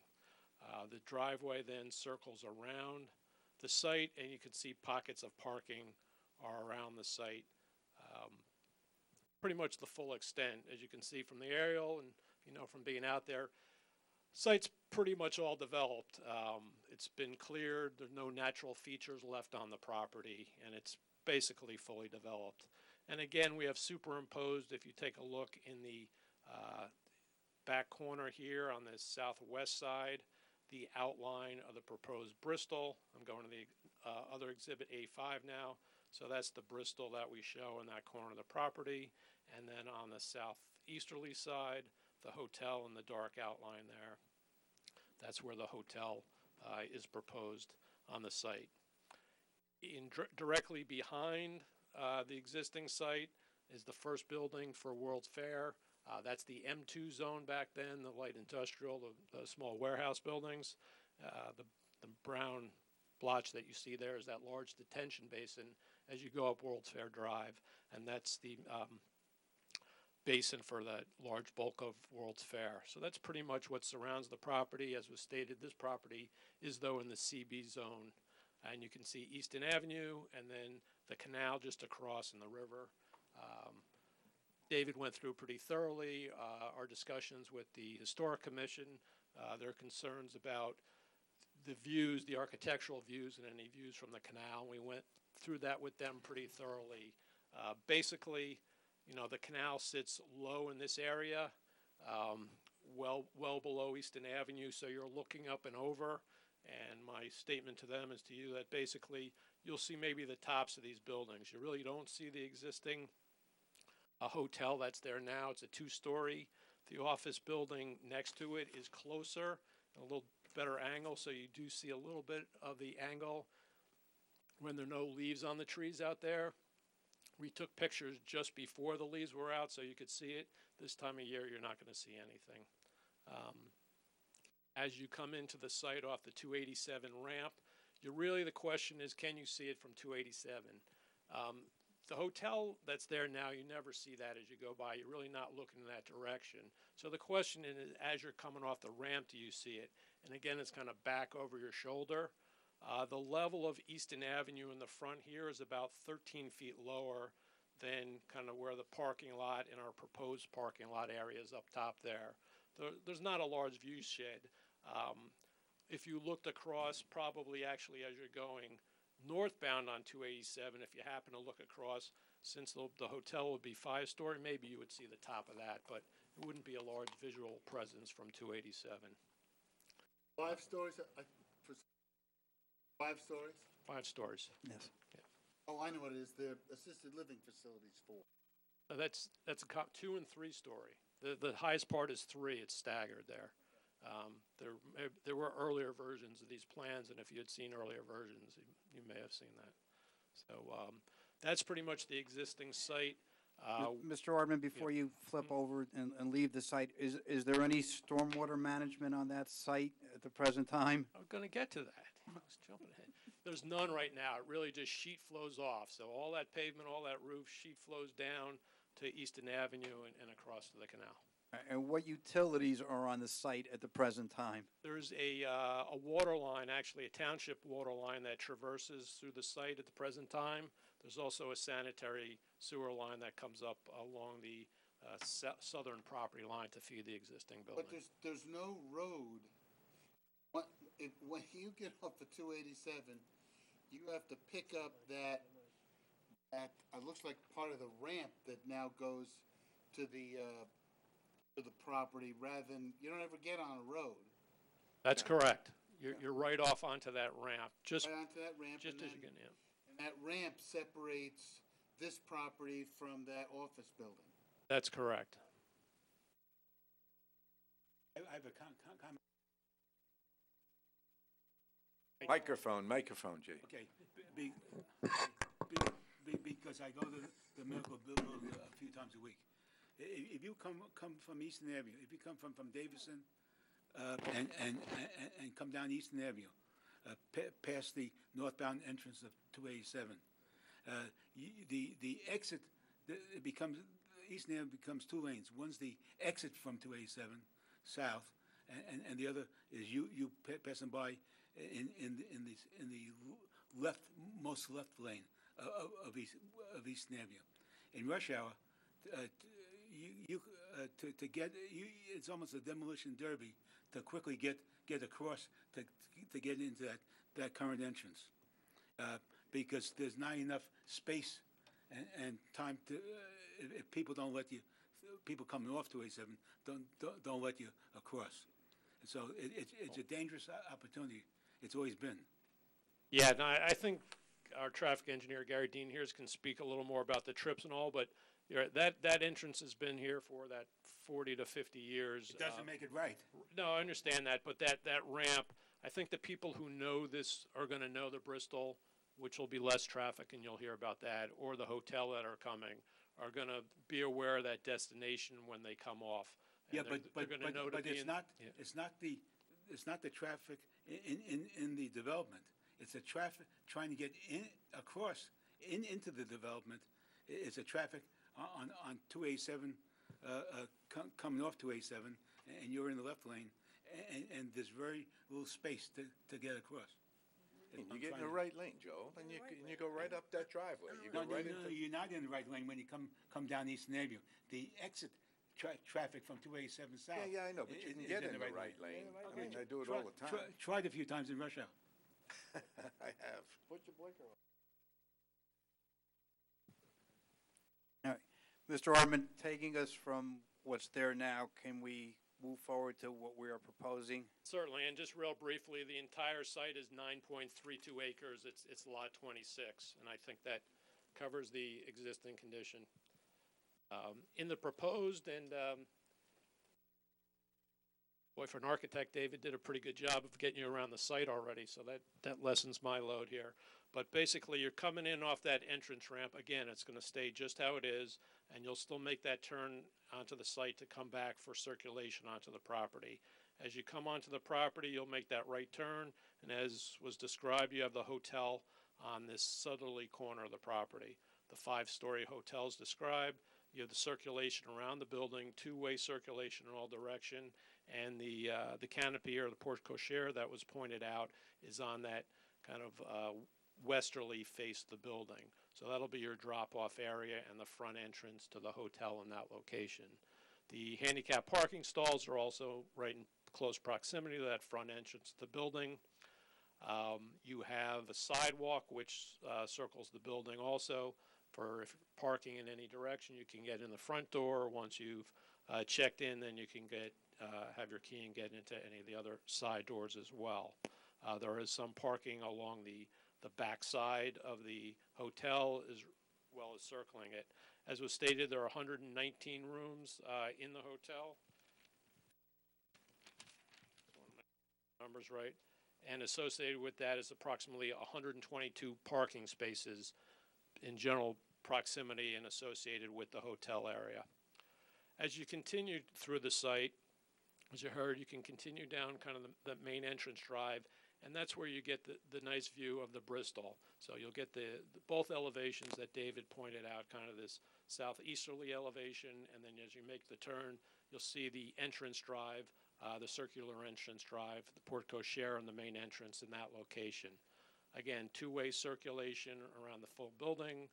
Once again, we had good meetings with staff, with fire, with Mr. House, everybody about making sure there's good circulation for vehicles, for people, and for fire and emergency trucks around the site. You'll see the parking is, the idea of the design was this to work as really one site. I'll talk a little bit about the subdivision, but as you heard, it's really a financial subdivision. The concept is to design the site seamlessly so, the parking can be shared as needed at off times. And if there are people visiting, even if they're a hotel, and visiting relatives, if they're coming from out of town who may be in the Bristol, there's good walkability connecting the two buildings. Again, travel behind. David described the loading, the basically drop-off loading area on the westerly side of the building. As for the other side amenities, the pool was pointed out. There's also a gazebo on the outside and a patio. Now that patio is really generally a fenced area, so people can go sit outside in a nice kind of setting right off the dining room in that location. There's a walkway, again, which circles the building. Plenty of people still want to get out besides sitting, take a lap around a little bit on nice days around the building. So we've provided good accessibility and walking around the site in general. Mr. Orban, how many parking spaces have been allocated on the lot for the assisted living facility? 74. Okay. Now, can you talk to the board generally about lighting? Sure, I was going to hit lighting and landscaping. So lighting on the site, we've provided LED lighting throughout the site. The LED lighting provides a good coverage throughout the property. It's energy efficient, and you really get a good patterns through it. It'll be approximately 22 feet high, the mounting height on those lights, and it'll provide good coverage. The one thing about here, we really don't have any neighbors, especially residents, that we have to worry about. So there'll be no glare or issues with spillover onto neighboring residential properties. That will be an issue. So I think the lighting, we've tried to integrate with the buildings and the property, and should work well on the site. Can you discuss landscaping? Certainly. Again, this started with the Bristol because, as you heard, the applicant, that's their main feature that they do. They build these in New York, New Jersey, and that's their main product. And so we really, as was stated, it's treated like a upscale five-star hotel. So we really wanted to make sure we had a nice landscape package on the site. And we basically have 3 layers around the building. We have the foundation plantings, a series of shrubs and hedges which are around the base of the building. We have a series of ornamental trees then that are spaced around it. You'll get your spring color out of there. You'll get some nice interest out of those plantings. And then around the building on the outside and in the islands, you'll have the shade trees. And so that's continued around the building. That theme was then continued around the hotel. We'll have the similar foundation plantings, ornamental trees, flowering trees, as well as shade trees. We also, around the ring of the property, added shade trees just to get more shade on the parking lot area. And we took a look at Easton Avenue as well. I'll jump ahead a little bit, even though we'll get to Mark's comments, but we understand that there was a concern about the view shed and coming in here to the site. We did try and plant up the Easton Avenue frontage. There are some comments by Mark. We have no problem adding some more trees to beef that area up here. The ramp, though, is down about 13 feet when you come to that area. And as I came it off again today, as I've come to meetings here many times, you're looking over your shoulder and up to even try and see that. And if you're coming off that ramp, nobody should be looking in that direction. So although we will be requesting a variance for parking basically in that front yard setback area, we think with the plantings we have and the limited visibility in that one section that it's justified for having them in that location. Okay. Move on to the issue of trash. How is that being handled on both of these properties? Certainly. We have dumpsters placed through the site basically in the back corner of the property. And those will be, again, made the standard to match the buildings. We have to update some details on that to make sure they match the latest building materials, but that won't be a problem. And as we indicated earlier, there currently is no stormwater management on the site. Are we proposing any stormwater management to meet current regulations? Yes, we are. Basically at the low end, or this upper front right corner, the easterly corner of the property, we have 2 detention basins. And basically, those are going to hit the requirements, the stormwater management, best management practices. You've heard there's basically 3 main criteria. We need to hold the water back long enough to reduce the peak flows, and we've done that. We need to promote infiltration back into the ground, so some of it goes back and it all doesn't sheet flow and wind up down the river eventually. And the third component is water quality. So as it sheet flows off, it's not taking all the salts and oils from the parking lot. It has a chance to suspend those in the detention basin before they go downstream. Both of these basins have achieved that. The primary reviewers are your engineer, the township, as well as the DNR Canal Commission, who actually, on some of those criteria, has a little bit of enhanced criteria because we do go to the canal. And we've gotten review comments back from both agencies, and basically they're in agreement that we've met the design criteria for stormwater management. We owe them a few details, but the good news is that we're generally have met all those criteria. Okay, now you also, you talked about the entrance to the subject property and an exit at the ramp on 287. There's also a additional entrance and exit to the subject property, is there not? That's correct. I talked about it briefly in the overall plan, but that will remain. So as you basically are coming, let's say if you're in the middle of the site, you're coming back towards Easton Avenue to get to World's Fair, the way to go would be to get to the intersection, the T basically, at the north end of the property, make the right turn, and then go out to World's Fair, as has been done since the site was developed.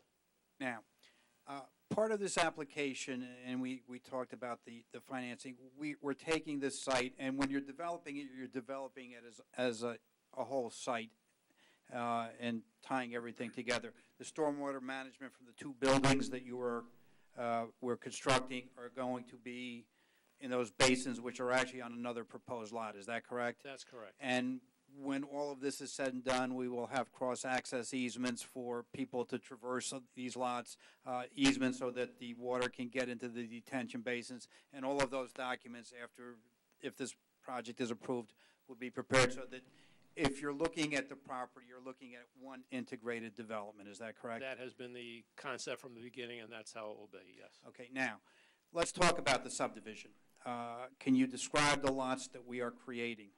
Certainly. There are the three lots as we described. The first one around the Bristol, so if you see in red, there's a line basically encompassing the westerly and southerly third of the property. The area of that is approximately just about under 4 acres, 3.995 acres. So that's the area associated with the Bristol. It's 9.3 acres is the total property. For the hotel site, basically cutting across, again, it's going to look like an imaginary line in the field, across the parking lot, down the outbound property lines, and up on the sideline here, the northerly sideline. So that is the area for the hotel site, and that's approximately 2.2 acres. And the third property is the pad site, and that's just over 3.1 acres. And the 3.1 acres encompasses the open pad, but it also encompasses the entrance and exit drives in the detention basin. So when you take a look at it, what could come on this property, it's really limited to about 1.75 acres as the developable area. So as Peter said, nobody's committed to that site as of yet. It's not going to be a huge footprint user because something really needs to fit on not 3 acres, but really 1.75 acres. Okay. Now, there are numerous variances that are being sought in conjunction with this application. Some of the variances would be there if this was one full integrated site with no subdivision, and some variances are being created as a result of the lot lines that we are creating for each of the uses, correct? That is correct. All right. Can you briefly review the variances that we are seeking, and to the extent that you can, the variances that are really being created by the subdivision as opposed to general variances? Can you hit on those? Certainly, and since Mark has them all detailed in his report, basically on page 2 and 3, I'll jump to those and we can go over. So as was described, there's the D1, the use variance, and there's the floor area ratio variances for both the assisted living and the hotel. The next 3 that are listed are the lot sizes, where 5 acres, again, this is the CB zone, so 5 acres is the minimum lot size. Total lot size, as I said, is 9.32 acres, but when you carve it up, each of those would be below that 5 acre minimum. If you take it as a one site, those 3 variances would go away. There are variances then for impervious coverage on each of the lots for the hotel and the Bristol. Parking, and I think Dean's going to get a little into the parking analysis. So technically, you could argue we do have. The way our calculation is that there were 199 required spaces, and we provided 196, so just 3 less. There'll be a discussion about should there be a different calculation. But the short of it is, obviously, we could squeeze 3 or more spaces on the site. At initial meetings with the township, it seemed, agreeing with the analysis, that it's natural for shared parking on these 2 sites. We had about 15 more spaces and that we reduced from the site.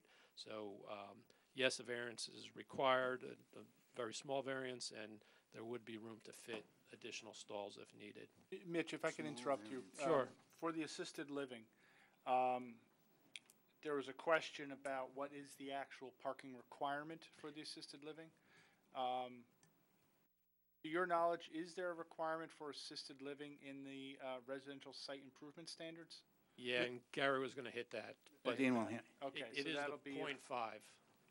Okay, so that may make the identified variance in here go away, but Right. we'll talk about that with Mr. Dean. And just for the record, I didn't bring it up earlier, you talked about what the required parking is for the assisted living facility, and talking to the representatives of the Bristol, and I probably should have had Mr. Mamina go over this, but I got the information yesterday.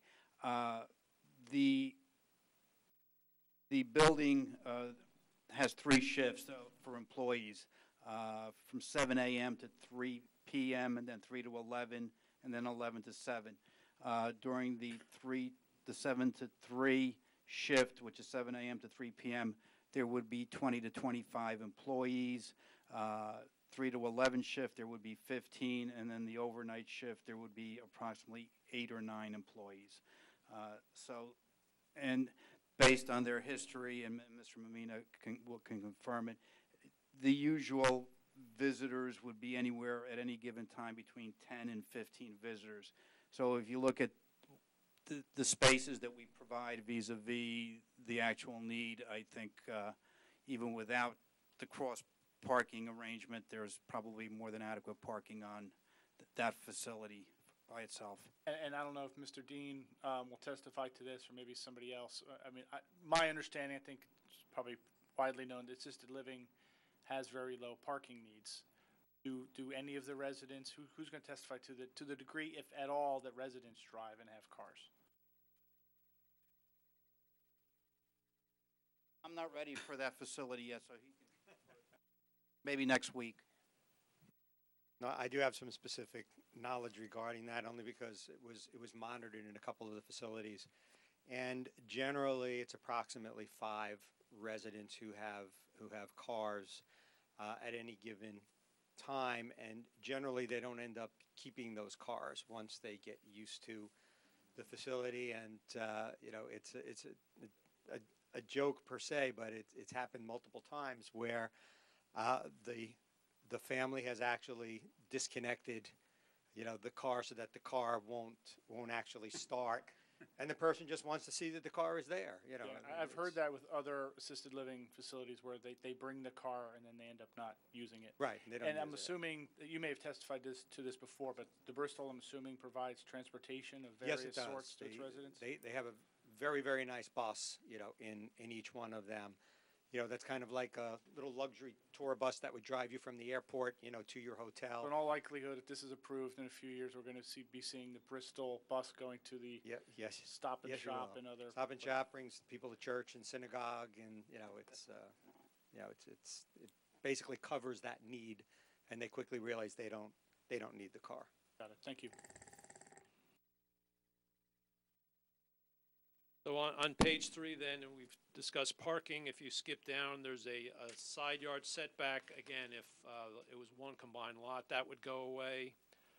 The total of the 2 side yard setbacks, if it would still technically need a variance, so instead of 120 feet, we'd be 117.5 if the lines went away.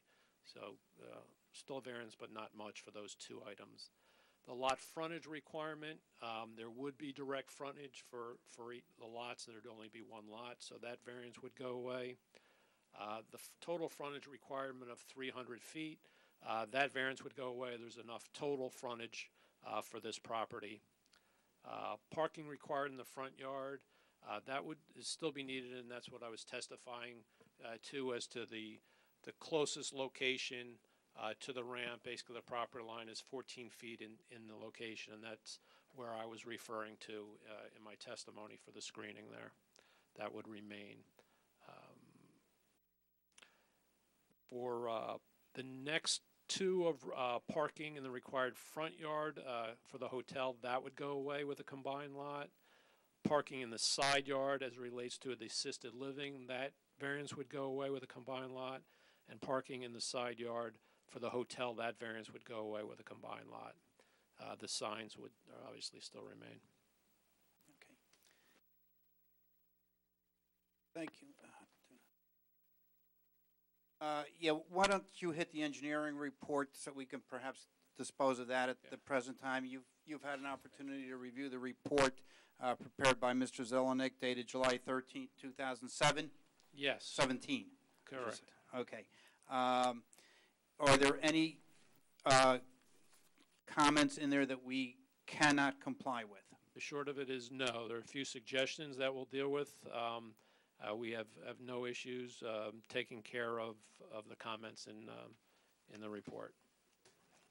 And any of the information requested to add, we shall provide.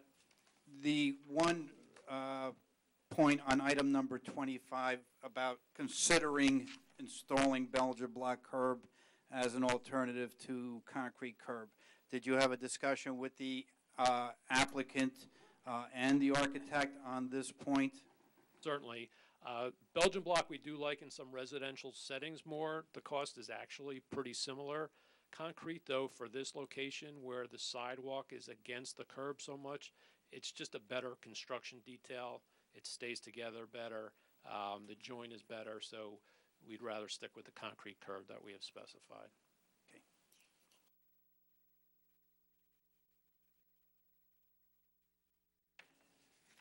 I will reserve the other reports till later, and I will not ask any further questions of Mr. Ardman at this time. I think if you want to hit the responsibility of the big. In item number 28 of the report, which is sort of my bailiwick, there will be cross easements between all the lot owners. At the present time, it is the intent of the applicant to at least retain ownership of the two buildings that they will be constructing. Again, we don't know what's going to happen with the third lot at the present time, but there will be cross-access easements, cross-maintenance agreements, and we will provide all of those documents for review either by Mr. Bradshaw or the township attorney, whoever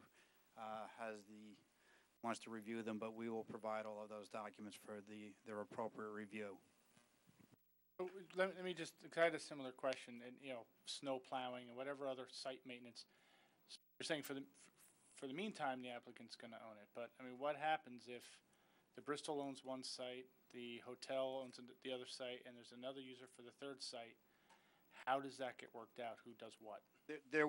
There will be an agreement that the site will be serviced by one individual. In other words, the three sites are not going to be operated separate and apart from each other, even if there are different users. They will be, if there's snow removal, the entire site has to be plowed. So the agreement will be that the property owners will retain a snow removal company that will come in and remove the snow. They'll retain a landscaping company to landscape, and then they share the cost based on the areas that they own. But it'll be an agreement that sets that forth. So one person will take care of everything rather than to have three people. If you had a shopping center, you wouldn't have, break it up that certain people would divide it. Again, we're going to have an integrated facility even though there are lots. And the agreement will indicate that there will be one snow removal company, one lawn maintenance company, one company to deal with the lights if they go out or with something. And then the parties, the three owners, if there are three separate owners, and there may not be, will share in the cost.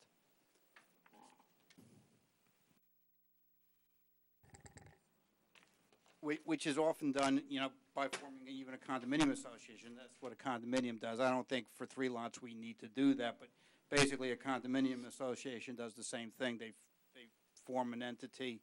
That entity retains the professionals or contractors to take care of everything, and then they contribute monthly or yearly to whack up the cost to pay for it. It's the same concept.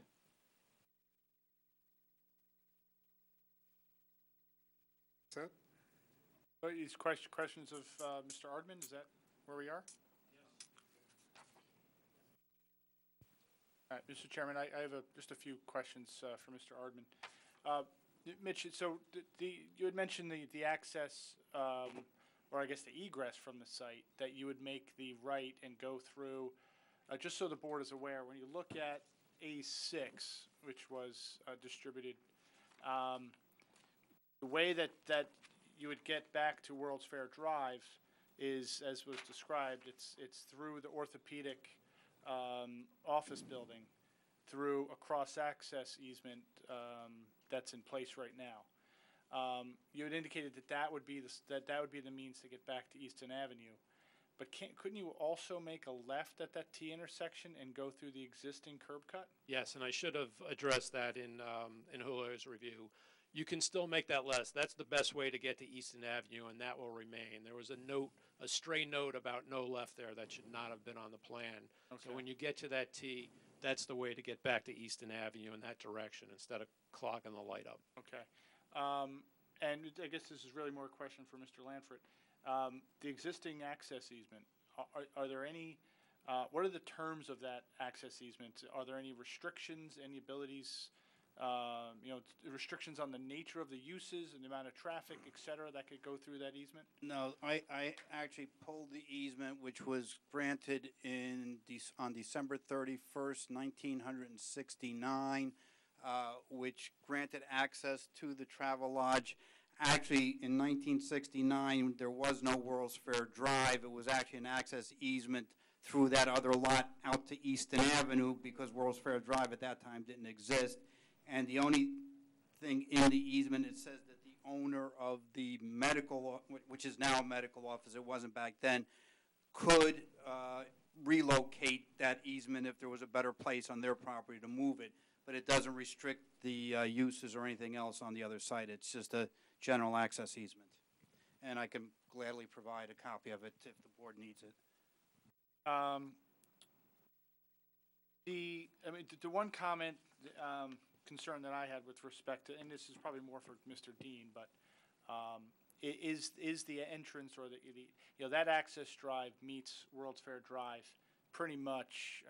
I don't know, what's the distance between that driveway and Easton Avenue? It's less than 100 feet. Why don't we let Mr. All right, Dean? we'll wait for Mr. Dean to address that. Well, the concern is having traffic going through that access easement, and usually when you have a driveway that's being used with a relative high number of a high volume, you want it to be as far away from the intersection as possible, because people can come off of Easton Avenue at a pretty good rate of speed, and you have people trying to make that left to get onto World's Fair Drive to get back to Easton Avenue. So Mr. Dean can address whether, For years, it's functioned. we can address that with a site that's been pretty much dead, and now it's going to be active again with traffic once again going through that driveway. So that's a concern that I think Mr. Dean should address. Mitch, it's not my concern. The ordinance requires that there be that the front setback not have parking in it. Yes. And I think the front setback is 75 feet, and then there's design standards that speak to that. Yes. And that's one of the variances, as you spoke to. It's the parking lot for the Bristol is within that 75 foot. Can you describe? You had indicated there's a significant grade difference. Correct. Can you point to the map and show where? At what point is the ramp and the site at a similar grade such that people would actually see it? Certainly.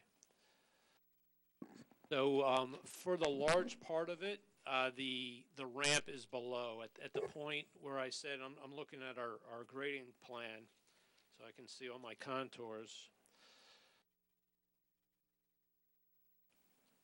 At that point where we're the closest point, it's about 13 feet, like I said. Even at the point as you're coming into the curve.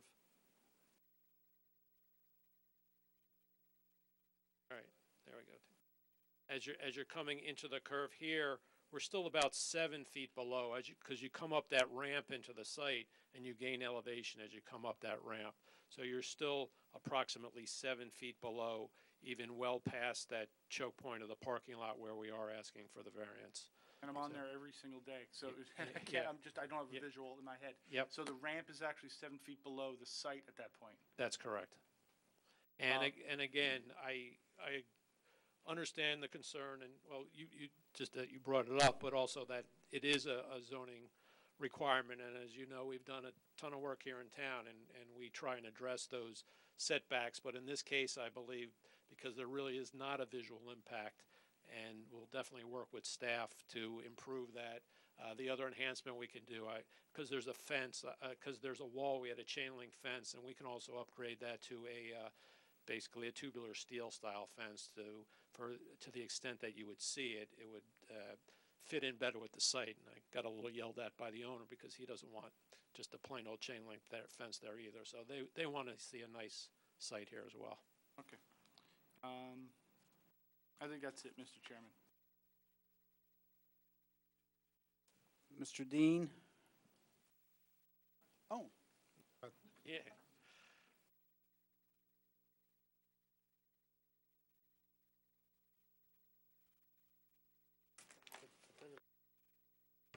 So where Mark was just talking about, and you said you could upgrade the chain link fence, can you upgrade it to the tubular aluminum you're using around the detention basins? Yes, that's the intent.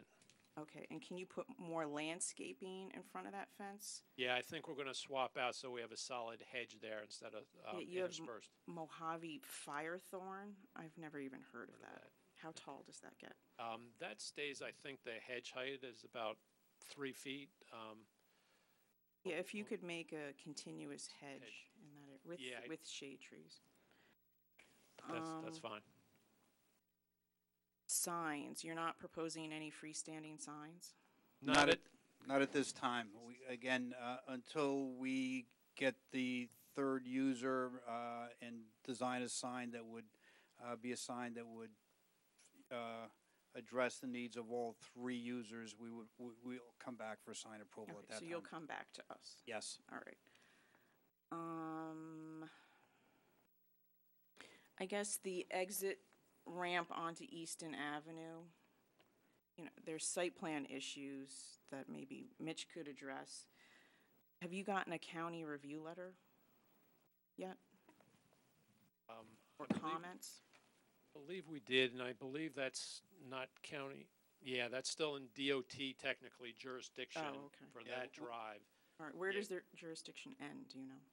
It just, as that ramp comes around, somewhere just about at World's Fair, a little bit before then. We have from all our years here, a jurisdictional map we dug up from the state and everybody, but that's about where it is. Okay. And just for the record, there is a letter that was issued by the county dated November 21st, 2016, and other than looking for a contribution for impacts to the Cedar Grove and lane improvements that they made, they had no other comments with respect to the plan. And That was a state? So who has jurisdiction then over the curb cut? DOT does. Gary can speak to the trips and so forth and permits, but DOT does. Okay, who is going to maintain the grass in that DOT right-of-way right next to the property? I would say that the owners would, even though it's in DOT. Typically, the property owner, just as in front of even a house, what's in technically the right-of-way, the homeowner would do, or property owner would maintain that grass. Okay, so the property owner is going to maintain the grass. Yes. And just piggybacking on what Mark was saying, so the hotel is a spec development, correct? That's correct. And the applicant is really building the Bristol. And the pad, what I'm assuming will be a restaurant is spec. The applicant is building the Bristol. The applicant will be building the hotel also. We do not have a flag for the hotel, but the applicant will be building the hotel as of now. So the owner of 2603 is going to maintain the basins? Again, there will be a shared, because all the runoff from the entire site goes into the basins. There will be a shared maintenance agreement for the basins, so they will all share in the cost of the maintenance of the basin. Because otherwise, I would probably suggest that you shift a lot of these improvements into the Bristol's lot. Just a suggestion.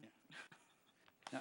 But again, the cost will be shared, so the fact that the basins are located on the one lot doesn't burden that lot with the expense of maintaining those basins.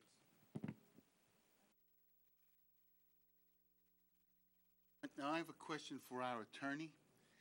When he talks about having a maintenance agreement between these three properties, is that something that would go into the, if we do grant them the variance they're seeking, would that be a condition?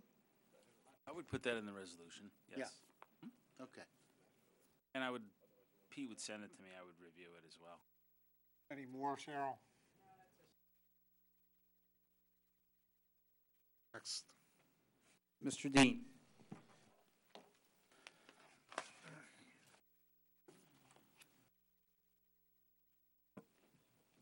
Evening. Raise your right hand and solemnly swear, tell the whole truth, nothing but the truth. Yes, I do. Record. Gary Dean, D-E-A-N, principal of Dolan and Dean Consulting Engineers. And Mr. Dean, you're a licensed engineer in the state of New Jersey, Yes, I am. and how long? You can go on with the testimony. Okay. Thank you, Mr. Chairman. Yeah, Mr. Dean, you heard my opening remark concerning the previous application that was before the board in 2008 for certain retail uses on the subject property. Correct, I was a part of that application. And you testified with respect to the uses on, for that application in 2008. Yes. Okay, and then you were asked to do a traffic analysis based on the proposed uses that we have here this evening. Is that correct? Correct. Okay. First of all, very briefly, compare the trip generations that would be generated from this site as we're proposing it to the trip generations that would have been generated by the site that was approved by the board in 2008. It's easy to draw a direct relationship between the amount of parking that was associated with the approval and traffic. Not exactly, but the math works out. The application that this board approved in 2008 with all of the aggregate uses had 423 parking spaces. This application proposes 196. It's less than half.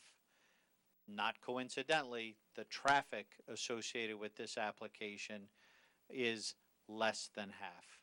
So by far, and the principal change is the elimination of not only the fitness facility, but the, I'll call it strip or commercial retail building that has a lot of in and out traffic. That will be replaced by what are two fairly static, passive traffic uses with different peaks.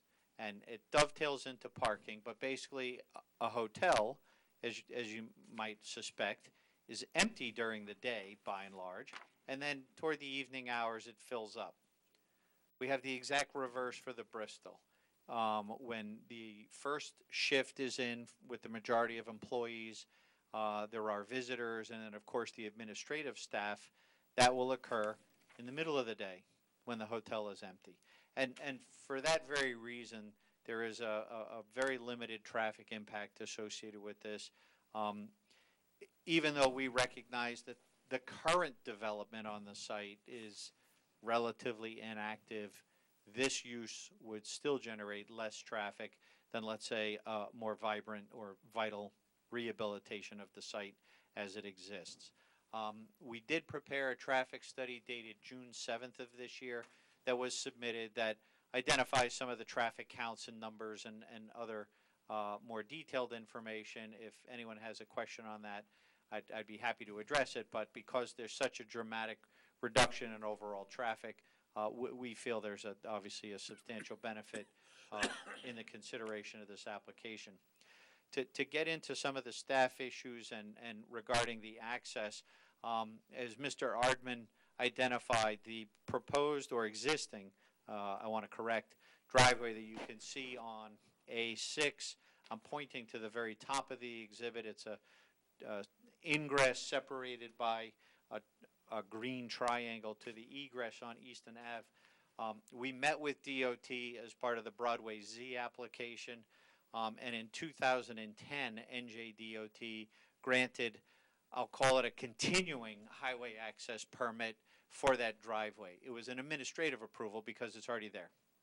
Nobody was building anything, but because there was an increase in traffic associated, a new permit and review was triggered by DOT, and it runs with the land, not with the use. So it carries through to this application as well. And we did confirm, obviously, that the DOT's jurisdiction does cover that access. In terms of parking, this board may not be as familiar as the planning board, but in New Jersey since 1997, residential projects are governed by a bit of legislation known as the Residential Site Improvement Standards, known as RSIS. It's part of the state administrative code, but in a nutshell, it says these standards, the residential site improvement standards, take the place of a municipal ordinance as it pertains to the design of streets or detention basins or parking for residential uses. Under RSIS, an assisted living facility is considered a residential use. And so, in effect, this becomes the de facto ordinance, at least insofar as parking and the dimensions for the Bristol are concerned. And the standard for parking for assisted living is 0.5 parking spaces per unit. So at 136 spaces, 136 beds, it yields a parking requirement of 68, and 74 are proposed. So we're over on the Bristol side of the equation. Your ordinance, however, requires more than one parking space per room for the hotel. So 131 rooms are proposed, spaces are required for the hotel, and 122 spaces, we'll say, within the proposed subdivision are proposed. So we have more parking for the Bristol than is needed, and we have fewer spaces than your ordinance requires for the hotel. The delta's 3. It's only 3 spaces. That's the extent of the relief that's requested. In light of the non-coincident peaks of parking, this is precisely a shared parking arrangement where the hotel guests, if it's absolutely filled and every room is occupied with one car for every guest plus every employee, if there's overage, those 3 spaces could easily be accommodated on the Bristol side of the line during those evening hours. Now, is this shared parking arrangement going to be part of the agreement that also deals with maintenance? Actually, they will be cross-access easements. Easements, okay. Easements, yes. Again, that'd be something that would go in the, yep, all right. The alternative is obviously, you can see there's a tremendous amount of green space on the site, and I'm going to point, but it's the northwest corner. From some of your staff recommendations, parking was actually removed from the plan.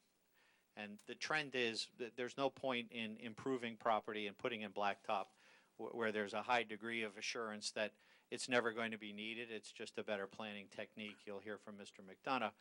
But for only 3 spaces, we don't think it's worth putting them in. In fact, in my opinion, the site's probably overparked by a good 2 dozen as it is. But can I ask a question for the third property that's not yet occupied? Will that have its own parking? It will. It yes. has to, right? Because you're at your Well, max right now. it will have to provide parking for that user, but then again, there will also be cross-access and cross-parking easements with that lot also, so somebody who is on that lot can park on the other lots. Yeah, and remember, when that comes in, it'll come back before this board. There's the potential that, I think Charlie had mentioned the possibility of a restaurant. I mean, that could be a use where that could be, again, opportunity for shared parking between the hotel, the Bristol, and the restaurant, depending on the site layout. But we'll have to see that when it comes in. Yeah, and see how the town handles that. I'd like to know how that. Okay, all right. Mr. Dean, can you address the issue of the driveway that takes us out to World's Fair Drive that Mr. Healy had a concern about? Yes.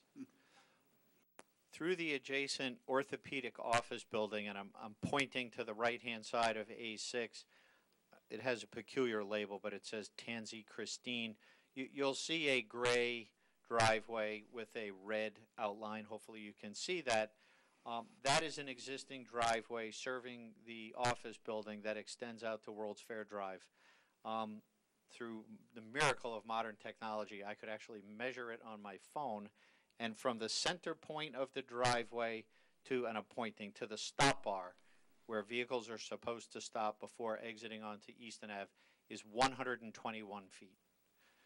So roughly 6, maybe 7 car lengths, but we'll say 6.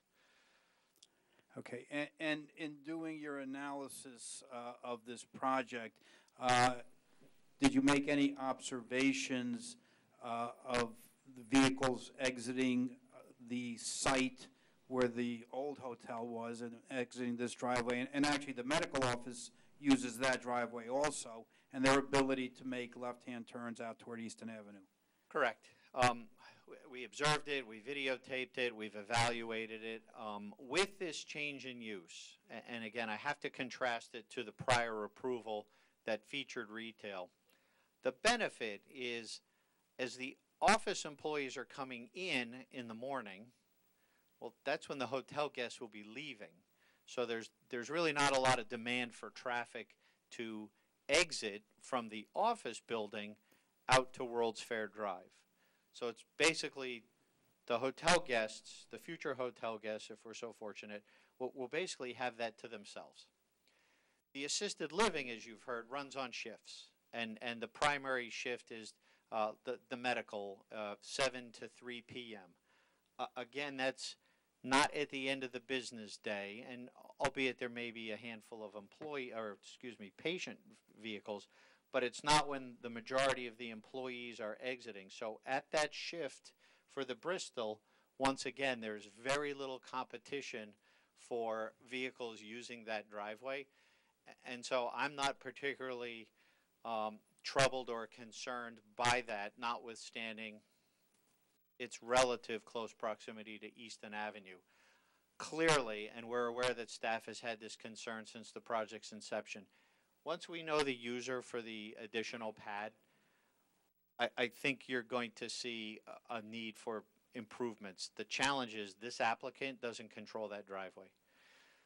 And the closure of that driveway creates some easement issues. So we know we need to do our homework with how to best control, I'll say, exacerbating the use of that through, say, a more intensive end user on that pad site. Okay. And I think they're noted in your report, but basically, can you just briefly get on the record the trip generations during peak hour for the hotel and for the assisted living facility?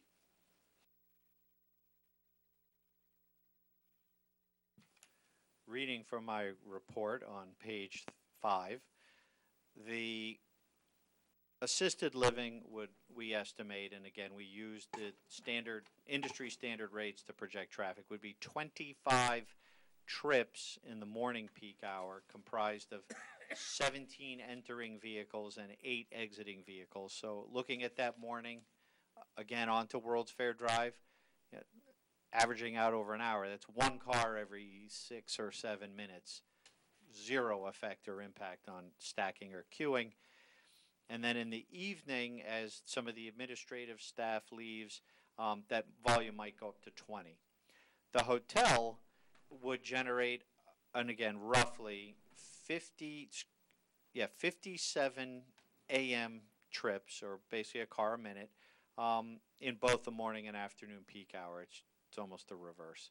So it's it's not a gas station. It's not a high retail use. It's fairly metered. And of course, hotel guests, some will leave at 6, some will leave at 7, and that will be metered out over the peak hours.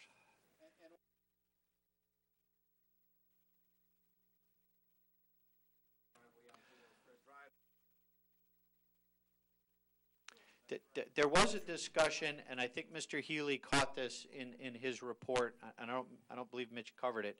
There was a carryover from the Broadway Z plan where there was, the board had imposed a request for no left turn to prohibit site traffic from turning, I'll say, north and going back out directly to Easton Ave, so that the intent was to have that traffic actually go out to World's Fair Drive. That carryover was included on this plan. It doesn't need to be there. I think in light of the concerns of putting additional movements directly up to World's Fair, it might be prudent to allow traffic to be directed out to the point where maybe some wayfinding signs that say to New Brunswick or to Easton Avenue, particularly for hotel guests who are not familiar with the site, that might be beneficial in getting them back out directly to Easton Avenue. Alternatively, at one point, as this project has evolved, and again, subject to securing approval from the neighboring property owner, but wayfinding signs directing guests back towards Route 287, and having them turn right to go up World's Fair Drive, either to go to Davidson or Cedar Grove. But that's something that we'd have to work out with Mr. Healy and engineering, if those types of signs you felt would be beneficial. Thank you. I have no further questions, Mr. Dean. Any board questions? I have one question. So you're getting a DOT permit? We have one already. Okay. Did they say anything about that entrance to Easton Avenue, whether any striping was needed at the V to deter people from getting on the wrong ramp? Not expressly. I'm trying to recall on the plans what exactly was shown. Yeah, staff had recommended some signage for that exact reason, because people can make the left there, and then you really Right, need to then direct people to the right. I think it's no doubt faded from years of no one using it, literally. But certainly we can show a double yellow line and then flare it out at the island, with some supplemental turn-only arrows, that type of thing. I think you need more than just a sign there. You need some type of ground striping warning. I'm not sure what you mean. Like you were talking about, a double yellow line, something in addition to a sign that people can see on the ground. Pavement markings and sign. Correct. It's the package of traffic control devices. A sign that says keep right, or we direct them to Easton Avenue, supplemented with double yellow line, supplemented with a big arrow that says right turn only. Right. Did DOT say anything about the width of the off-ramp from Easton Avenue? Because No. it looks rather skinny. How wide is that? It flares out at the curb line, as it should. When it comes into the site, it looks pretty skinny. It does narrow. There is a requirement. It's probably closer, and I'm pointing. It's by the N of the north arrow on the top. It's probably close to 75 feet because there's a rather large sweeping radius directing traffic in. When it hits the V, how But it wide is intentionally narrows to what is basically a 15-foot lane, Okay. which is a standard half-street width. All right. Thank you. Did DOT have, Any other questions? It sounded like DOT had no comments, really. I mean, they basically said it's an existing curb cut, so whatever's there is good. Correct. Okay, and then you'd said that continues, so even if you come up with a pad site, I'm sure your testimony at that point is gonna be, we already have our DOT approval and the change of use. Not necessarily. Can you explain? It depends on the use, and so Okay. the board is aware, I liken a DOT permit to sewer capacity. And when an applicant applies for 2,000 gallons, the DOT says, we understand you might change your land use a little. We'll give you a permit for 2,500 gallons. Well, it works the same way with traffic. We got a permit for the uses associated with Broadway Z, which were retail and hotel and fitness and all the other elements. And the permit came with a traffic limit. If we exceed that traffic limit by virtue of whatever goes on the pad site, then we need a new permit. And the applicant bears the burden of yet another review with DOT. We just don't know what that is. And it could depend on, it definitely depends on the end user, but also the size of that user. So we may have that process ahead of us. Yeah, based on the size of that site, is it conceivable that a use could generate that much traffic? I've learned not to guess. Sure. Okay.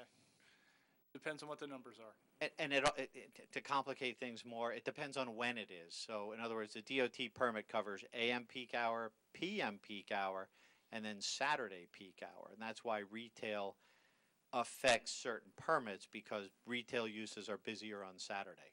So we did get a permit for a retail use, and that may have enough capacity, much like sewer, to accommodate whatever goes on the pad site. We just don't know at this point.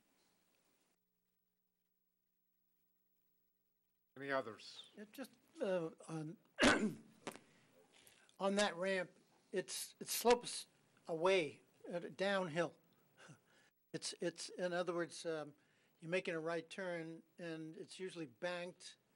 It's banked towards the river. If next time you go out there, and so I don't know. I always thought, you kind of have a tendency to move into the left lane. I'm looking at the grading, which is sheet 4 of Mr. Ardman's plan set, and it's a uniform climb. I'm showing with my hand, but at least according to the contour lines that are on the plan, it's a true ramp right up from, and it's perpendicular. The grades are perpendicular to the travel path. Oh, so going up the hill. correct. I'm talking about the other one. The exit. The one that's on the outside of that. Yeah, the exit. Yeah, the exit. It does have a little bit of a slope to it. I see that. It's a function of how it was graded without creating a retaining wall for visibility. Yeah. I will say, from the traffic counts we've done, that driveway it's historically been infrequently used. That's not to say Right. one way or another. I think most people, as they've become familiar with the site, knowing that ramp takes you to the same point. Obviously, there's a probably natural gravitation to use World's Fair. But with the hotel guests, and that's what I'm saying, unlike most regular users, the Bristol employees will know how to get there. There might be value in signing them to go out and use that driveway rather than pushing them through the adjacent site. Yeah, if I could definitely support that recommendation, because I think it seems there's definitely some traffic calming measures in that driveway on the orthopedic site. So it seems like they have a desire to try to keep the through traffic to a minimum. So to the degree we could push that traffic, basically you have two ways to get back to Easton Avenue, so we might as well use those two ways as much as possible. Correct. I know from observations, because once again, we've studied kind of the dynamic that occurs on this site. A lot, maybe 60 to 70 vehicles per hour use this site as basically a bypass of a portion of Easton Ave. They think they can get ahead by a couple of car lengths, so they cut through the site. Most of them do go up World's Fair Drive, but I've tried it. It's actually not very effective. Maybe it's, somebody does it once and that's the last time. You realize that's a violation of Title 39 to use a private property to cut I through. said it on TV or anything. Okay, planning witness, right? Yes. Thank you, Mr. Chairman. Pete, I have one question for you. What is the minimum number of hotel rooms that you need for a liquor license for a restaurant? 100. Okay. So do you think if there was a restaurant on lot 2603, you could use that? It's not a simple answer. It has to be the same owner. You would have to get a special ruling from the ABC because normally the restaurant has to be part of the hotel.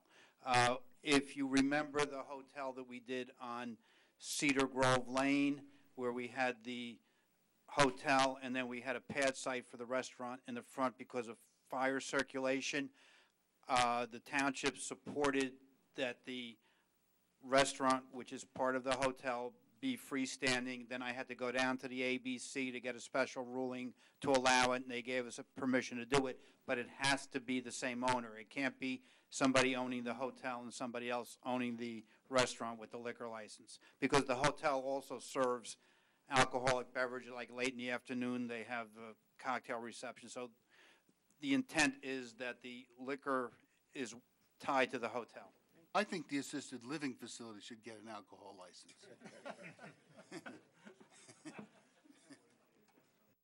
Nix that with the restaurant. Mr. McDonough?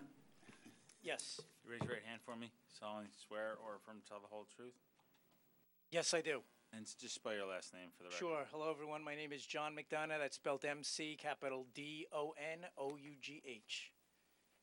Mr. McDonough, what is your occupation? I am a licensed planner here in New Jersey, also a member of the American Institute of Certified Planners. I am the project planner. I am also a landscape architect. That's We have- enough for tonight. We can move on. Gotcha. Mr. McDonough, can you very briefly, and I know we've had a lot of extensive testimony concerning the properties, so I don't think you need to go into it, but the properties in the CB zone, we need some zone relief. Mr. Ordman sort of went through it, but can you review the zone relief that we are seeking? Sure. I think I can actually cut out a number of pages of my testimony here because our witnesses before me gave you a lot of detail about what's proposed. I would like to, if I could, just hand out those pictures. We've heard a lot of testimony about what's to come. I know the board knows the site. It's a very prominent site. Just to make a record, these photos show what's there now. Mr. Bradshaw, I think you are. Yes.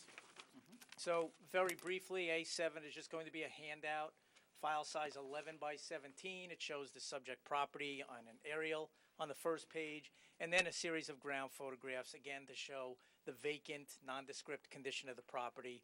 I think one of the board members said it before, this is going to be a substantial improvement over that which presently exists. You just heard Gary's testimony that it's going to be less intense than the prior approval contemplated for here, which did not manifest as reality. We now have something real. Very beautiful buildings coming onto, again, a site that is clearly in need of redevelopment on this particular piece of property.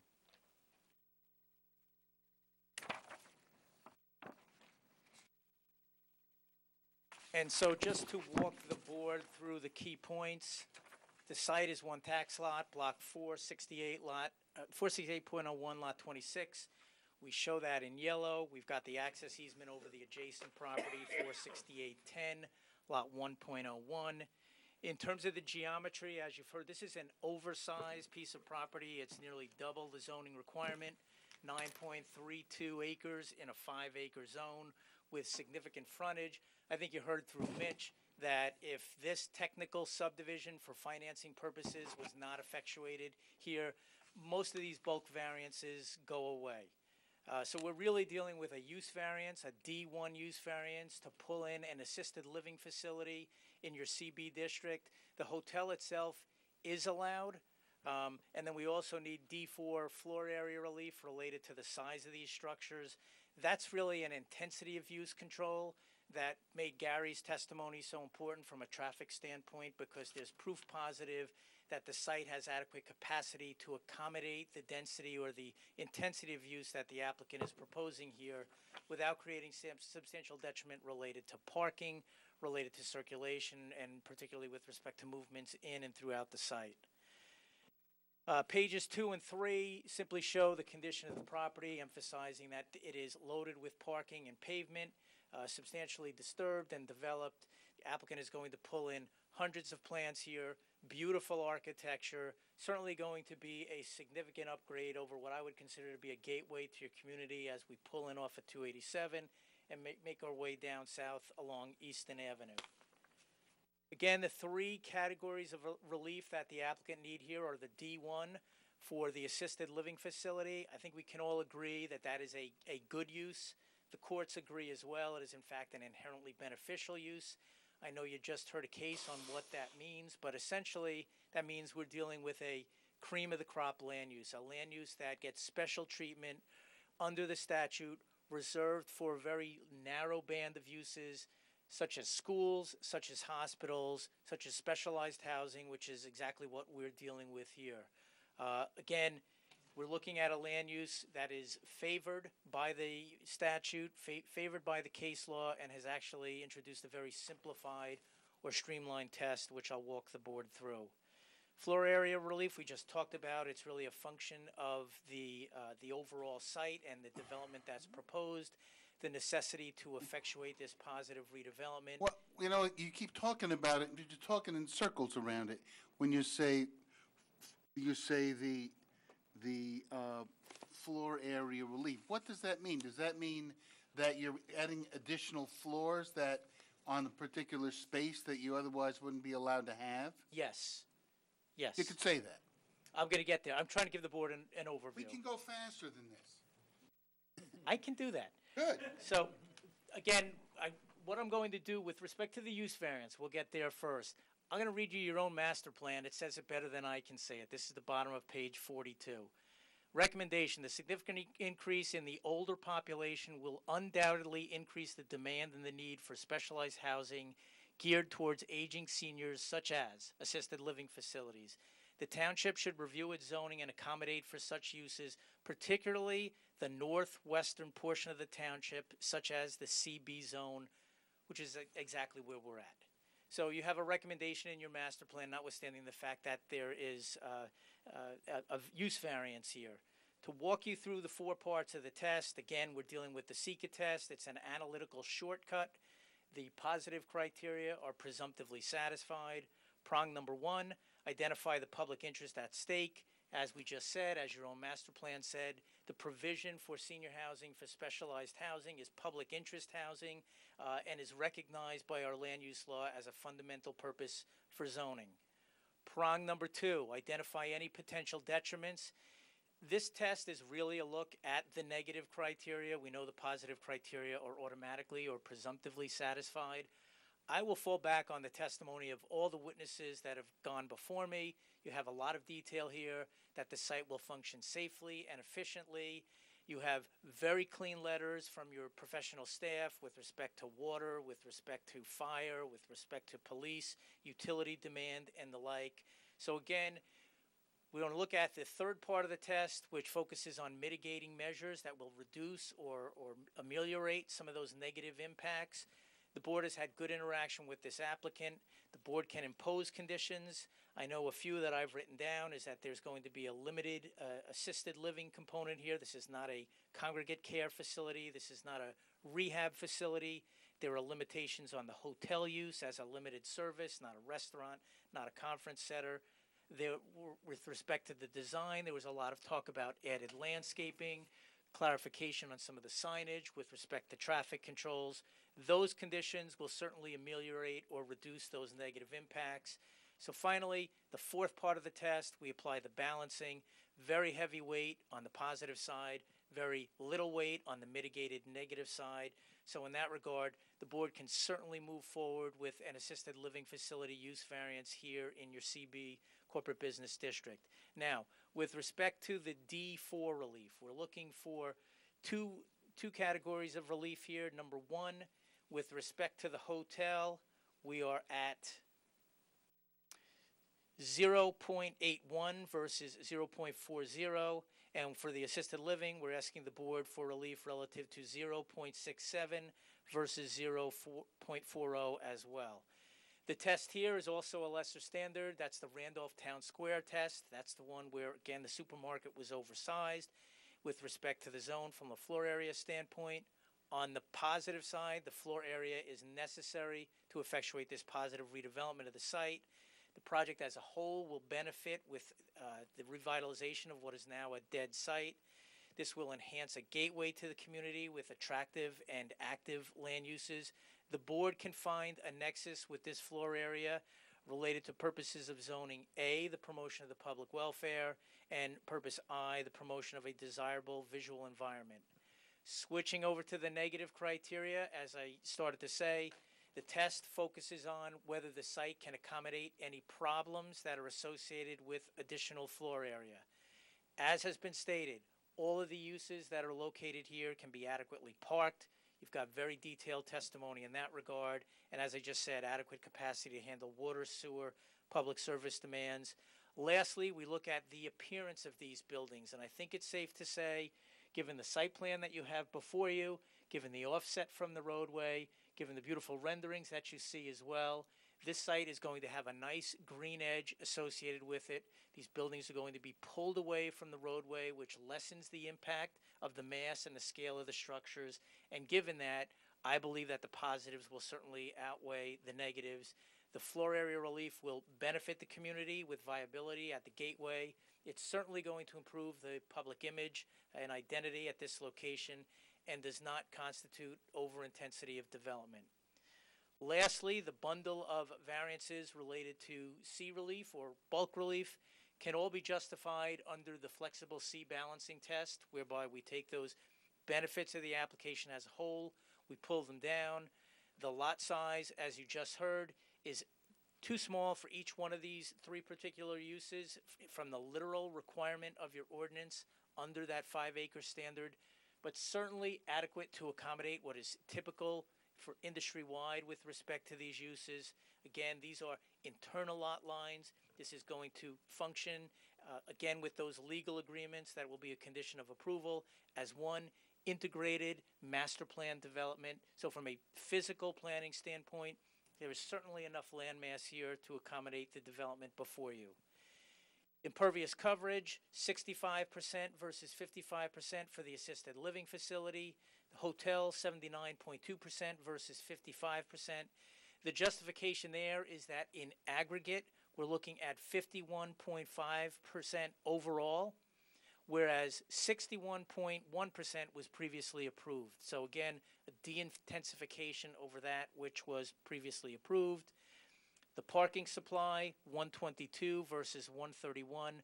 I'll simply fall back on the testimony of the witnesses before me that this is an actual supply meeting actual demand, a de minimis deviation when we get down to the aggregate of the uses and the shared parking component. We're looking at a deviation of 3 here, which is going to be relaxed or met by that non-coincident peak. The side yard setbacks, again, are de minimis in nature. We're looking at a couple of feet related to the aggregate setback for the assisted living and the hotel. There's certainly a hardship here related to the porte cochere in that it relates to an internal lot line. As you've heard through Mitch, there would be no variance otherwise if that internal subdivision line simply evaporated. There is some relief that crosses over not only your ordinance but goes outside into the statute as well. Section 35 of the statute is the section of the land use law that says we can't create lots that don't front on a public street. We've created 2 lots here. As you can see, the hotel lot and the assisted living lot will not front on a public street. That triggers a planning variance under the statute. It triggers a variance under your ordinance as well. The justification, as this board may well know, comes from the very next section of the statute, section 36, which says a section 35 variance can be granted if there is an adequate access way to accommodate emergency vehicles. That comes through the easement that we have on the adjacent lot. And again, falling back on the testimony of the witnesses before me, that the site will function safely and efficiently. The parking location in the front yard related to the assisted living facility is that pinch point as we come off of the ramp. I think that has been thoroughly vetted as well by the board and by Mitch. The fact that we have a gradient drop off there and that we're going to mitigate with landscaping. I like the comment about a complete hedgerow along the frontage of the property. Replacing those fire thorns was a good recommendation as well. So I think that's another condition that the board can impose here. Last relief relates to the signs. On the assisted living facility, we have 3 signs, one facing 287, one facing Easton Avenue, and then one on the porte cochere. These signs are going to be tasteful. They're going to effectuate clear and safe identification of the site without creating anything obtrusive or overly intense given the mass of the building, and in that regard satisfies the C2 balancing test as well. All said, this is a good application, hits the statutory test, and I hope I didn't talk too long. Any questions?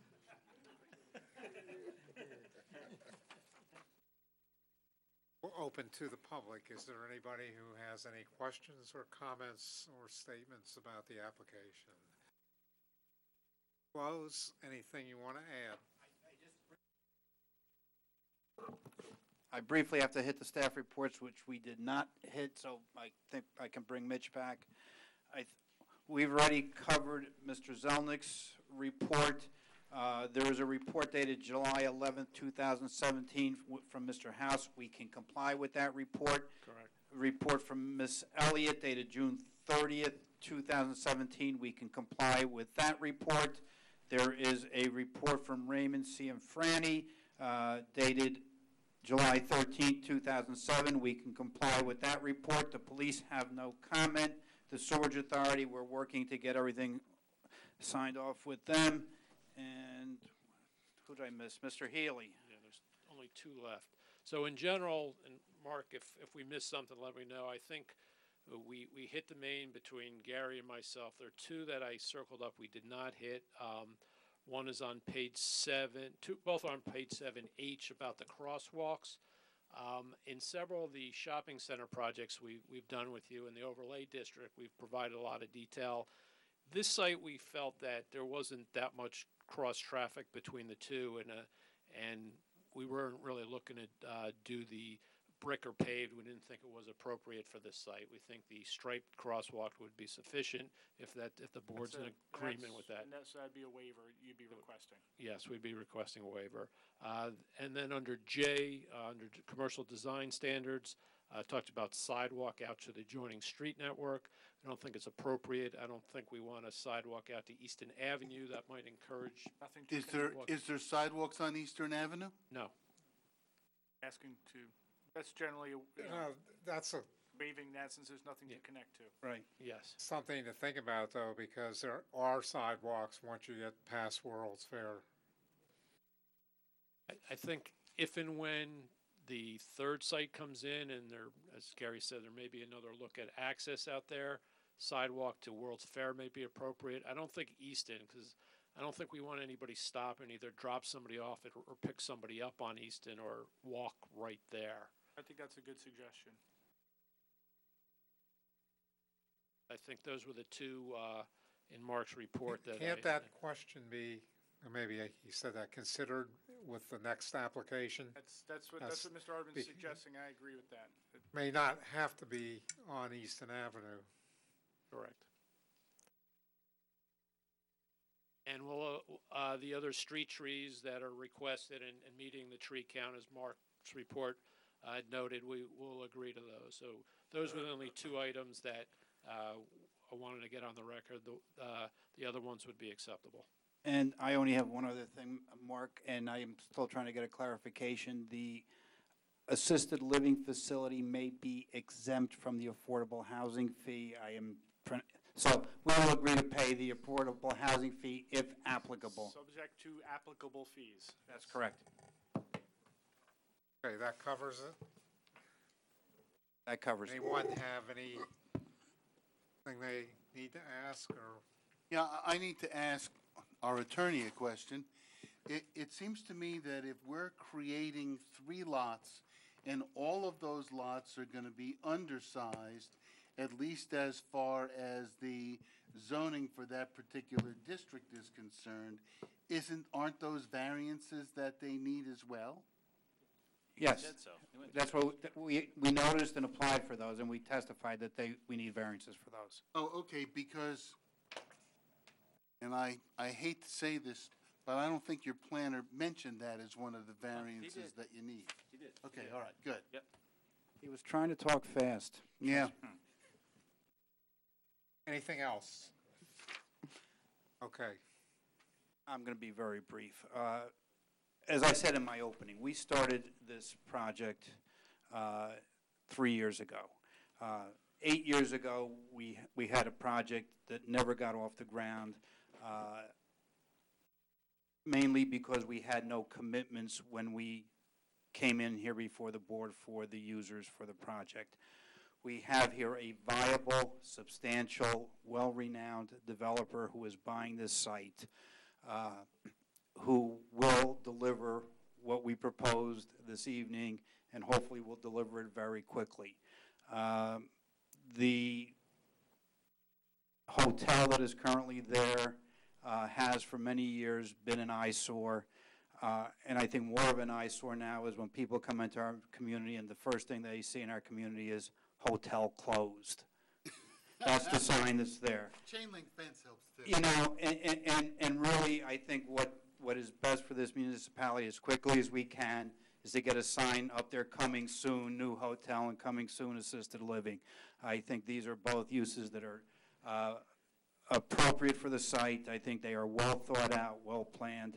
I would respectfully request that the use variance be granted for the assisted living facility. And as I indicated, and our professionals indicated, most of the variances are being created because we are parceling off these lots for financing purposes so the project can in fact be built. And hopefully we will be back to you very soon for the third lot. Thank you. Okay, I move that we grant applicant Engel Berman at Somerset LLC the following variances. A use variance to allow the development of an assisted living facility at the property located 1850 Eastern Avenue, Somerset. Floor area ratio variances for both the assisted living facility and the hotel. Minimum lot requirements that will be below the zoning area for permitted in that area. Impervious coverage variance to allow up to 65% on lot 2601 and allow up to 79.2% on lot 2602. Parking to allow for a combined parking to allow for only 122 spaces for the hotel.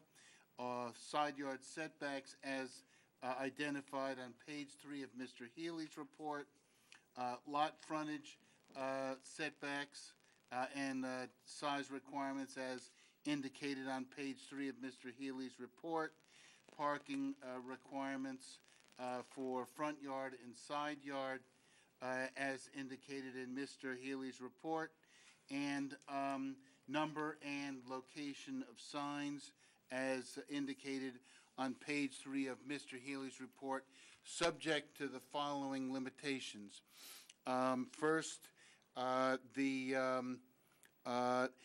hedge around the front of the landscaping around the front of the building will be done in hedge style, and the chain link fence will be taken down, and the aluminum pole type fencing will be used on the front of the property and around the retention basins. There will be a common maintenance agreement between all three properties so that all of the property, including the DOT property, will be cared for.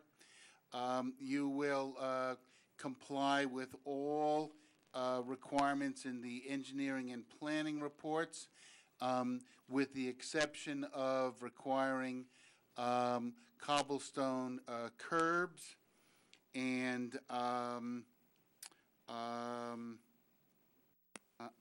and they will grant you a waiver of the sidewalk requirement out to Easton Avenue, but we will require we're not going to grant you a waiver for the crosswalk issue.